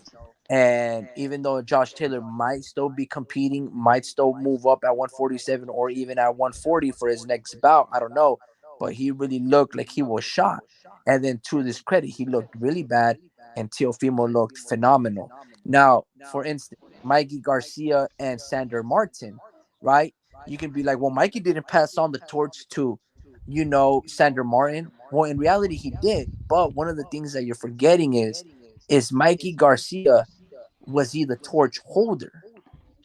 Was Sean Porter the torch holder? You see, when we talk about that, it's are these guys the crown, right? Are they the ones sitting at the Last Supper table in the center when everybody gravitates towards Jesus? Are these guys that for? Are they a pillar? And no, you see, Sean Porter was never one of the pillars of boxing, but he was one of the faces of the top welterweight division. He was an extraordinary tough fucking fighter. Um, as you bear witness when he fought Bud, he was giving Crawford a very good fight until he wasn't, right? When the knockdown started to come and he started getting hit. But he was always gave Kell Brook a tough fight. So you knew, like, man, if you can beat Sean, if you can even go the distance with Sean, let alone beat him, like you are the goods. You have to be the goods. So that's another thing. It's like I think you're forgetting that aspect. It's like, were they torch holders?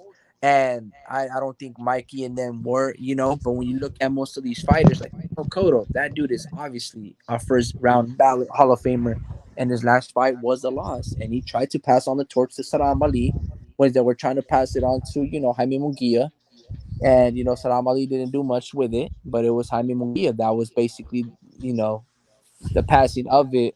So no, yeah, I agree to a certain degree that not everyone has done it properly, and the way to do it, like Floyd Mayweather did. I mean, sorry, like Oscar Loya did with B Hop and Floyd Tito Mayweather. Trinidad, I, no, Mayweather, Shane they, Mosley, Bernard Hopkins. Like they that did it, guy is the creator of the torch, basically. but you got to look at it like this: Floyd Mayweather, he tried. He tried to give the next up and coming fighter that credit, but guess what? Those guys did not live up to the test. Yeah. Canelo, So I think what I'm. hold Yeah. on, hold on. Floyd Mayweather was 36, 35 years old when he fought Canelo Alvarez. And Canelo, at the age of 22, could not beat him. After beating Austin, the same Austin Trout that was undefeated and just beat Miguel Cotto, Canelo knocked down Trout. He was in a competitive 12-round fight. He could not beat Floyd Mayweather. He had a lot of momentum. He had beaten Shane Mosley. He had beaten his quote-unquote tests. He became a champion. He was still undefeated. Beat a slick back black fighter that was in the number 10 pound for pound rankings at the time, Austin Trout, for beating Cotto. Floyd Mayweather gave him a shot. And Floyd Mayweather was like, this was a passing of the torch. It was actually being sold by like that by Oscar the Lawyer. And guess what? There was not a new torch holder. Canelo could not carry that throne. He could not carry that flame that boxing needed. Floyd still presumed for like another 3-4 years to continue to dominate the sport of boxing. And then I'm not too sure who he fought after Canelo. Oh, Maidana. Maybe, Maidana beating Broner. He goes up to Maidana. Oh, doesn't go up, but he continues to fight Maidana, and Maidana almost did it. In fact, I would have to rewatch the first one, but it was close, man. On live observation, I thought Maidana made his fight. I thought he won. In the rematch, yeah, he definitely got beat. But Yeah, I, man. I, And I just think that a passing of the torch is not necessarily just a victory. And the example that you gave, though, I do value, which is the Teofimo Lopez versus Josh Taylor, because Josh Taylor was a lineal holder and he was undisputed, and the fact that Teofimo Lopez has had before and likely will go on to exploit that accomplishment to make something notable out of it, which also includes not only keeping up a valuable enough and recognized and respected enough career afterwards, but also some, whether you call it fame or notoriety, right? Teofimo Lopez is an example of a torch holder. You do sense that this kid has the right things going on for him, to give him the respect via resume and also the respect from the fans. So I think it's more involved than just winning a fight, but it involves continuing to be triumphant, and amassing a fan base as a result of that, the moves that you're making. I think that's the one commonality that I find in these fighters, that I would say are definitely fighters that were passed on the torch and passed the torch with their wins, but it's never been that easy. Homie Ricky, with these afternoon boxing or daytime boxing gossip shows that I want to convince you to have more often, I do want to address some of the news of the day, and just to, not only inform you about them, but also get a couple of your comments on them. And I just wanted to report to you, along with the rest of our viewers, that the Bam Bam Rodriguez versus Sonny, uh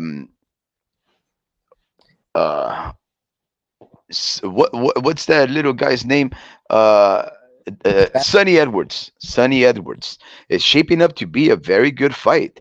The fights that will be taking place in Glendale, Arizona, which is quickly enough becoming a hub for boxing. Scottsdale and Glendale are starting to develop themselves a good fondness for hosting fights.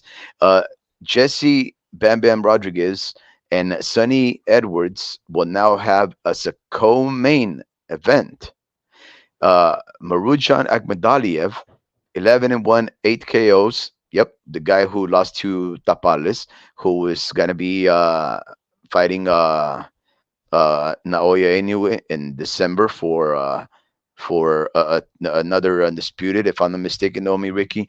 He will be facing Kevin Gonzalez. Check this out. This seems like a great. It's going to be likely a tough fight for Akhmadaliev. Akhmadaliev has 12 fights under his belt, 11 wins, one loss, 8 KOs. He's going to be fighting a Kevin Gonzalez who has 26 victories, 0 defeats, and one draw with 13 KOs. And an eliminator for the WBA World Super Bantamweight title. That seems like a very good fight, homie Ricky. We are going to be having a gentleman by the name of Peter McGrail, 8-0, 5 KOs, fighting Jericho O'Quinn, 16-1-1, 8 KOs for the WBA Continental Super. Another super, but this one is a continental, right? Um, so little guys right here. Joe McGrail, I guess probably Peter McGrail's brother, with a record of 7-0, 3 KOs, will face Brandon Rosales Marquez, 6-5-2. And Junaid Boston, 7-0, 6 KOs, will meet Gordy Russ, 2-6-0, 6 KOs. That's an even Steven fight. So the homie Ricky, I just wanted to report that that card right there is starting to pick itself up real good. And I'm sure that those tickets are pretty cheap. Why? Because it's in Arizona and it's close to the Mexican border, or, well, 4 hours away or so, like that. So they probably can't be asking for too shiny of a penny for that one. But what do you think about that addition to that undercard? Yeah, I like MJ Akhmadaliev, man. He's a very good fighter. I thought he beat Marlon Tapales. I thought Marlon Tapales did a good job. But I Hmm. don't think he did enough to beat MJ Akhmadaliev for his both of his belts. I Hmm. Tapales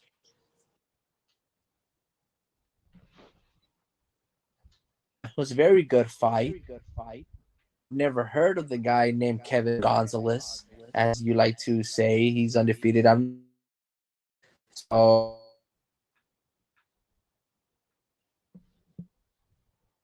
and then kind of pretty good. The addition of that on the co-main event, it's not bad, especially if it's going to be for one of those undisputed belts that the winner between Naoya Inoue versus Marlon Tapales is going to have in December or sometime early next year. But yeah, man, Exactly. I would love to see MJ Akmadalia versus Naoya Inoue. I thought that fight would have been the one. I would love to see Stephen Fulton versus MJ Akmadaliev, but Marlon Tapales had other Wow. involved in the mix. So yeah, no man, I'm all for it. I hope they stack more cards, and yeah, man. That is awesome because Agmadaliev with a victory or Kevin Gonzalez. See, because here's the thing. Naoya Inoue said he wants all of those guys. He wants to smoke with Agmadaliev. He's gonna fight Tapales, Marvin Tapales. He's gonna be also seeking out a Luis Neri fight. He does not just want to beat two men, get the titles, get all four titles, and then walk away from the sport and hop on to I guess 122. He's not trying to do that. I mean 126. He's not trying to do that. He's trying to clear out the division, not just attain the belts. Man, I tell you, the turtle, the Japanese turtle, he's there's reasons people love him. Um, so yeah, if he can get a What fighter, what hmm? what did you say right now? There's racist people of them. No, there's reasons people love him. Oh, there's reasons people love him. Oh, okay. I thought Yeah, some. I was like, yeah. no, yeah, no. No, no, no, no, no. If I'm sure there's Naoya, racist people out there, but not here. yeah, if Naoya Inoue were to do that, if he were to beat Marlon Tapales, then go on to defend his 122 claims against Defend Luis his Net 122 claims against Luis Net and beat MJ and Akmadalia beat MJ Akmadalia for his title defenses, that's incredible. for his title defenses. That's incredible. I agree, but here's the thing, though. What if he loses to? What if Akhmadaliev loses to Gonzalez? If Akmadalia loses to Gonzalez, well then yeah, man. You know, Even better, because now he I would would be fighting a guy that has almost 30 fights under his belt. yeah, I would like to see Gonzalez versus Luis Neri. Like, bear no mind, Luis Neri is the worst out of all those fighters. And when I say worst, But I'm he's not saying scrappy. he's a horrible fighter. Yeah, I just feel like he's there more exploitable, there more to get hit, Um, so I think he'll be a little easier for Naoya anyway. But yeah, man, I'm all for it. Bring those fights on. Yeah, I agree, homie Ricky. I agree. So much movement, so much at the super bantam. My goodness, this is turning out to be one of the hottest divisions. And you know what, homie Ricky? A lot of people don't even respect those guys or care for those weight divisions. Why? Because they're little itty bitty guys. Ridiculous. Those guys have hearts of giants. Their hearts are bigger than the bodies that carry them. There is incredible news, homie Ricky. Incredible news. And we're going to end the live on that pretty soon. But I'm just going to hit you with one quick one before we hop onto that. And I found this to be a little controversial, homie Ricky. Um, and as it is reported in the 20 boxing247.com, and written by Mr. Will Aarons. I've read a couple of his missives before. I like his reportage. Um, he titles his newest missive.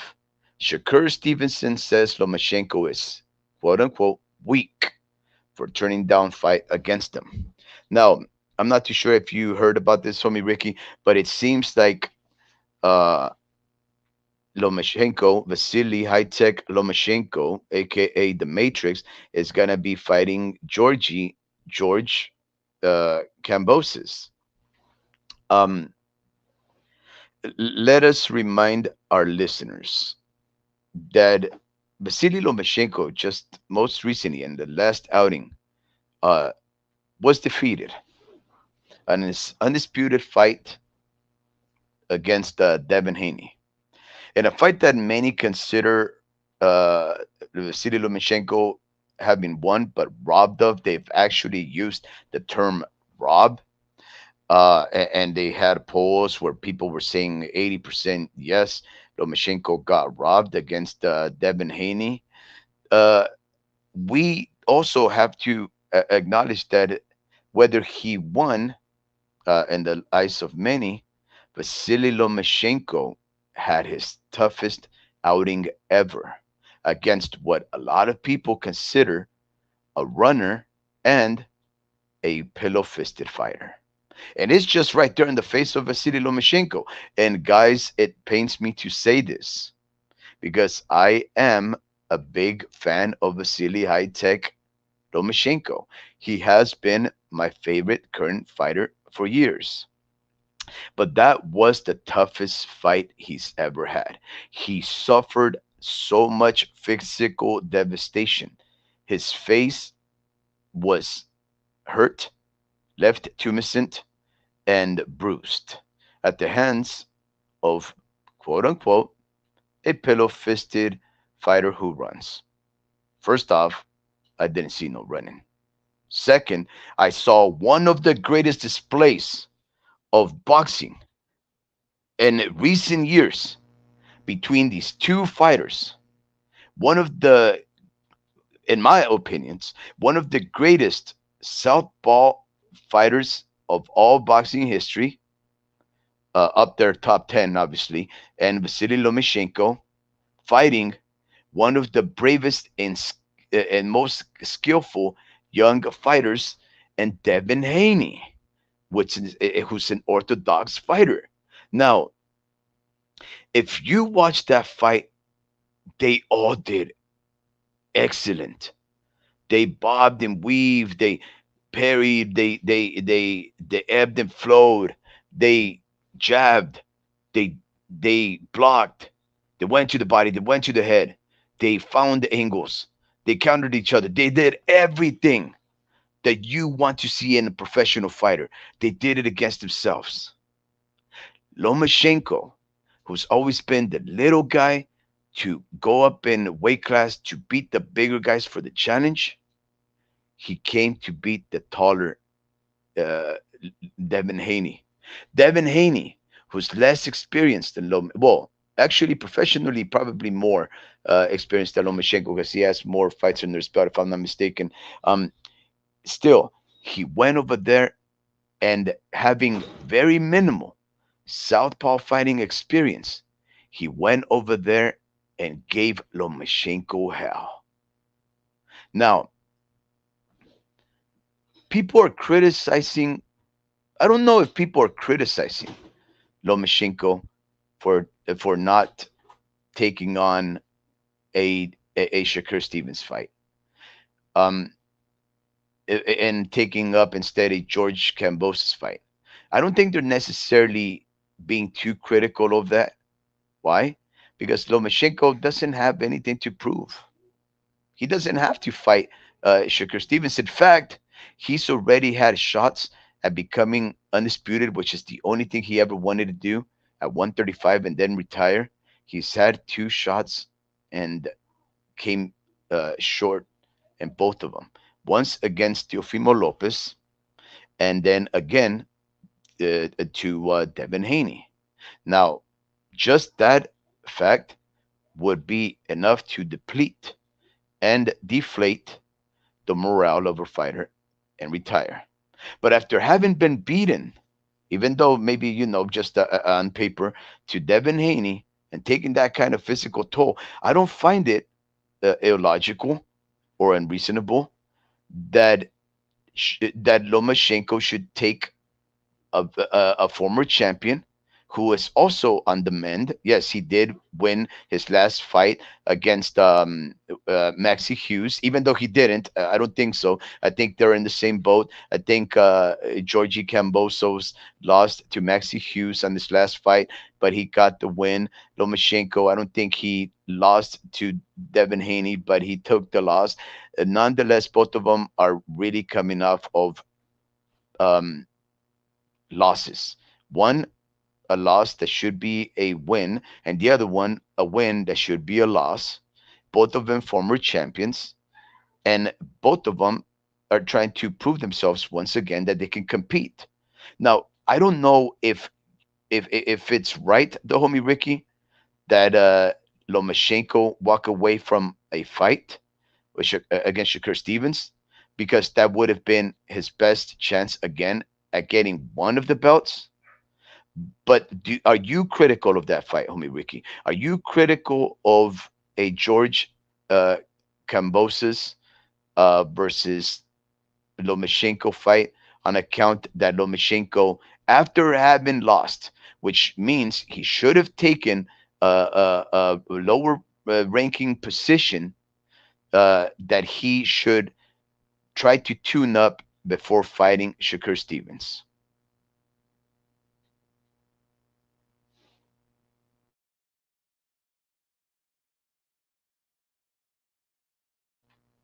Tell me, Ricky, are you stuffing yourself with pizza again? Nah, man, I'm hearing you. So, what do you think? What do you think Uh, about that? Are you critical yeah, sorry, critical of what again? of Lomachenko deciding to take up a tune-up fight against a former champion who got a win when it should have been a loss, and Lomachenko having had his toughest outing in probably all of his career against Devin Haney? The Not gonna lie to Lomachenko, you, man. Anytime that you mention Lomachenko, I really don't care. If he's not gonna fight some of these, see, Lomachenko was doing good, man. He had fought Jermaine Ortiz, coming off a lot of momentum. Went on to fight Devin Haney, who's coming off a lot of momentum. You think, man, bro, this guy's gonna fight all these black fighters that a lot of people seem quote unquote to be ducking, and then decides to not fight Shakur Stevens. And there was a but fighter remember, he's ever, coming off of a loss. so the whole Well, world saw him winning well, again, it was his toughest outing. And against yes, pillows. you can. Against pillows. Yeah, well, look at his face. That's one of the things that I'm trying to question. Is Devin Haney even a pillow fisted fighter? If he's a pillow fisted fighter, what was Lomachenko looking like that afterwards? Devin Haney looked clean. Yep. Devin Haney looked clean. Lomachenko looked all beat up. How is that gonna be? And you see, and I'm not too sure if you read that or you listened in to that convention that the boxing organizations, the Union of Boxing Organizations, just had like about 2 months ago, where they rewrote or revised judging criteria for how fights are gonna be judged in the foreseeable future. But one of the things that they addressed was clear damage, clear and convincing damage, and also the change in momentum from punches. We know that for the most part, that's always been, part and parcel, and we know how to identify those things. But nonetheless, if you consider that as part of the first factors for how to judge a fight, if you walked out of the fight, homie Ricky, and you just happened to run into Devin Haney down the hall, pass you by, and then you saw Lomachenko 5 minutes later down the same hall walking by you, likely going to their own locker rooms, who do you think would have won that fight? I don't know, bro. I don't Just know. looking at their face. Well, yeah, but that's not how I look at fights, though, man. But that's how these organizations have decided that it's gonna be a telltale sign for who won, the homie Ricky. Physical devastation. That's what they said. Now I know that it's also judged by rounds, but so that's why I'm trying to say it's these matters are complicated. I'm not trying to say that Devin Haney won. I believe Devin Haney lost. But what I'm saying is, with any loss, when this is the thing that I've always been against of me, Ricky. I'm always been against, and I told you this about Lomachenko, even though he's my favorite fighter. I don't like it when fighters skip the ranks because of political maneuvering for a quick shot at a belt. And Lomachenko, after, whether it's symbolic or not, or on paper, a loss, he's getting a shot again at a belt. What about all the other fighters that are waiting? I mean, luckily enough, Edwin de los Santos had already been penciled in and took that fight. Edwin de los Santos climbed up the ranks. That's why it's fair for him to take that. Why should have Lomachenko been allowed to skip the line after a defeat to fight for a belt again, just after having lost a chance at a belt the fight prior? You see what I'm saying? I don't find it unreasonable that Lomachenko take a tune-up, if that's what you want to call it, against a younger champion and a younger former champion in George Cambosos. I don't necessarily find that to be a bad fight, especially in light of how he won but lost on paper, and and Cambosos lost but won on paper. I think it's a fight that both of them are gonna come hard to prove themselves, and it also allows for the proper preparation of a fight for a champion in the caliber of Shakur Stevens, and the proper maneuvering in the sport, which should be done through ranking. So I just wanted to get your idea, but of course you're the biggest Lomachenko hater, so I guess that's where we're gonna leave it at that. Now, this I am gonna hit you with, homie Ricky, because I think I'm gonna call it an. We could go on forever, buddy, but it sounds like you're becoming a little distracted now. Um, Boxing News 24/7, as reported by Mr. James Slater on the 10th of November 2023, the year of the Lord. This is titled Deontay Wilder wants face to face talks with. I'm going to give you guys 10 seconds to see if you guys can guess who Deontay Wilder wants to have face to face negotiations for his next fight. And that goes for you, homie Ricky. If you can guess, who does Deontay Wilder want to have a sit down with in person to negotiate an upcoming fight? Can you guess the name of the fighter he wants to fight? Joshua. You got it. He is asking for Mr. Anthony Joshua, to sit down and negotiate a fight because he, quote unquote, believes a face to face talk will possibly get a fight between himself and Anthony Joshua made. Now, recall, homie Ricky, that this is really the way that the Errol, the Truth Spence Jr. and Terrence Bud Crawford fight was able to be made.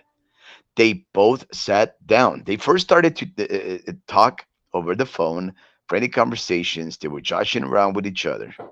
And then the one guy made a video. Then the other guy made a video as a call and response. And then one day they sat down with no phone calls. They just sat down and talked about it. And from that, there came a deal. Deontay Wilder wants to forego the promoters and the managers and just walk up to Anthony Joshua, smile in his face, probably give him a hug because Deontay Wilder is a hugger, and I love that guy, by the way. I can't wait to see Deontay Wilder come back to the sport. He's good for the sport. He probably wants to walk up to his nemesis, hug him, and say, Anthony, let's make this happen. And the reason I wanted to bring this up to you, homie Ricky, is because one of our listeners, he reported how we had misreported on a prior live, the one that we talk about how Luke Tyson Fury is the most powerful man in the sport of boxing. He said, you're wrong. The Usyk versus Luke Fury fight is not canceled. It's postponed. And, that's semantics, right? Because the original date was canceled and then it was postponed for another date. So in that sense, you know, clearly, if we are talking concisement and exactitude, absolutely, our beloved listener, talking with aliens, was right.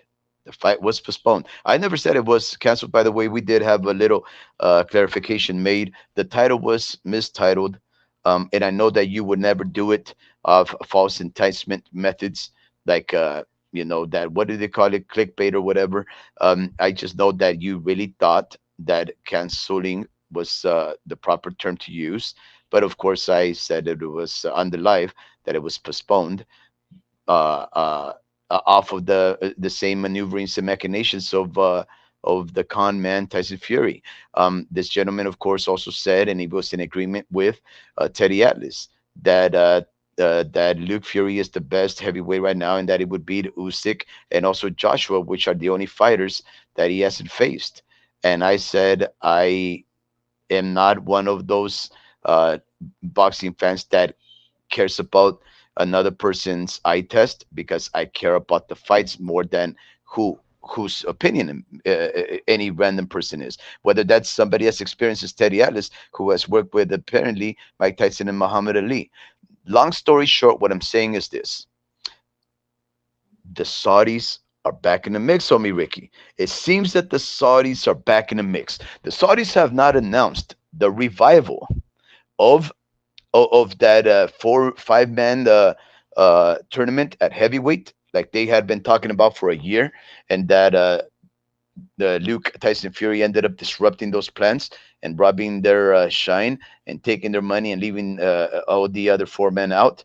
That's not what is back on the line, but there are hints, homie Ricky, that Dmitry Bivol is fighting uh, and also Anthony Joshua would be fighting on a possible December the 23rd date of this current year 2023 in Saudi Arabia.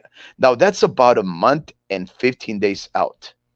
So they haven't mentioned any possible opponents for Joshua nor for Bivol.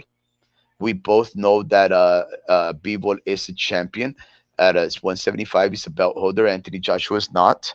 And the fact that they haven't actually confirmed whether these rumblings are real, and the fact that they haven't confirmed who their opponents would be if they were real rumblings, then all we can say is that they're probably going to be soft touches, just mostly an event that is going to star fighters that are in vogue right now, that will likely look good against the opponents that they're going to be pit against, to entertain the Saudi Arabian populace, right? But I don't think the Saudi Arabians really know how to what the sport of boxing wants, right? So they're not necessarily trying to make the best fights. They're just trying to make events where notable names come out in them for their fan base, right?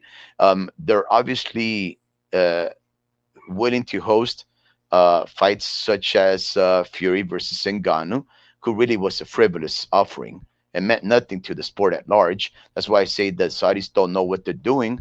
They just have a lot of money and they want to provide entertainment, and they want to make Riyadh the place that is the modern Las Vegas.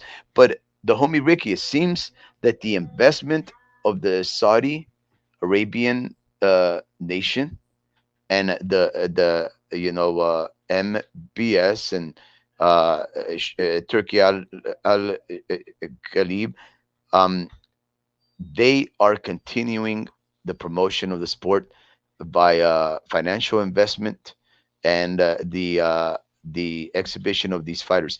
Do you, homie Ricky, do you believe these rumors? A, and two, if there was going to be some fighters that you would like to see that are likely not going to be big names, for somebody like Bivol or Joshua, who would you like to see them pit against?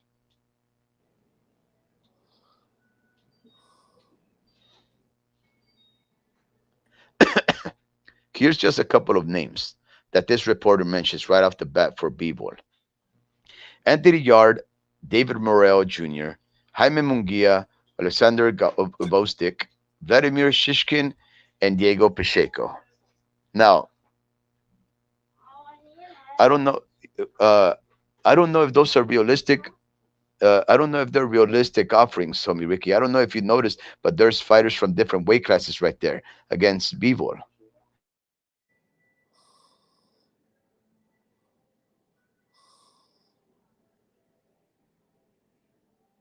Homie Ricky, it's on you.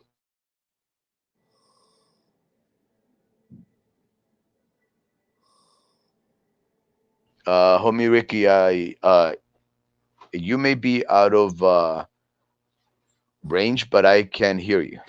But nonetheless, just going back, these are names that Mr. James Slater reports that would be likely names for somebody in, in the for Dimitri Bivol and Anthony Joshua to take on. And I'm not too sure I agree with these. Um, for he reports the Saudis need to put Hearns' feet to the fire and insist on Bivol fighting a live body for his December 23rd fight from this list. Anthony Yard is a true 175 pounder. David Morrell Jr. David Morrell is at 168, if I'm not mistaken. Jaime Munguia. If I'm not mistaken, I think Jaime Munguia is, I think he might even be at, yeah, maybe he's at 168. Alexander Vostik, if I'm not mistaken, yeah, that is a 175 pounder. Vladimir Shishkin, I believe he is a 175. And Diego Pacheco, I believe, is also a 168 pound fighter. So I don't know where this guy thinks that these guys have never fought in higher weight classes are just all of a sudden gonna go up there. But maybe he thinks that that's how easy it is to convince people to fight outside of the weight class against champions, skip the line for money. Um, so that's just weird. Um, I find that to be hilarious. Um, and let's see. And yeah, this gentleman also reports a Deontay Wilder possible addition for that December 23rd card. Um, that's crazy. That's crazy.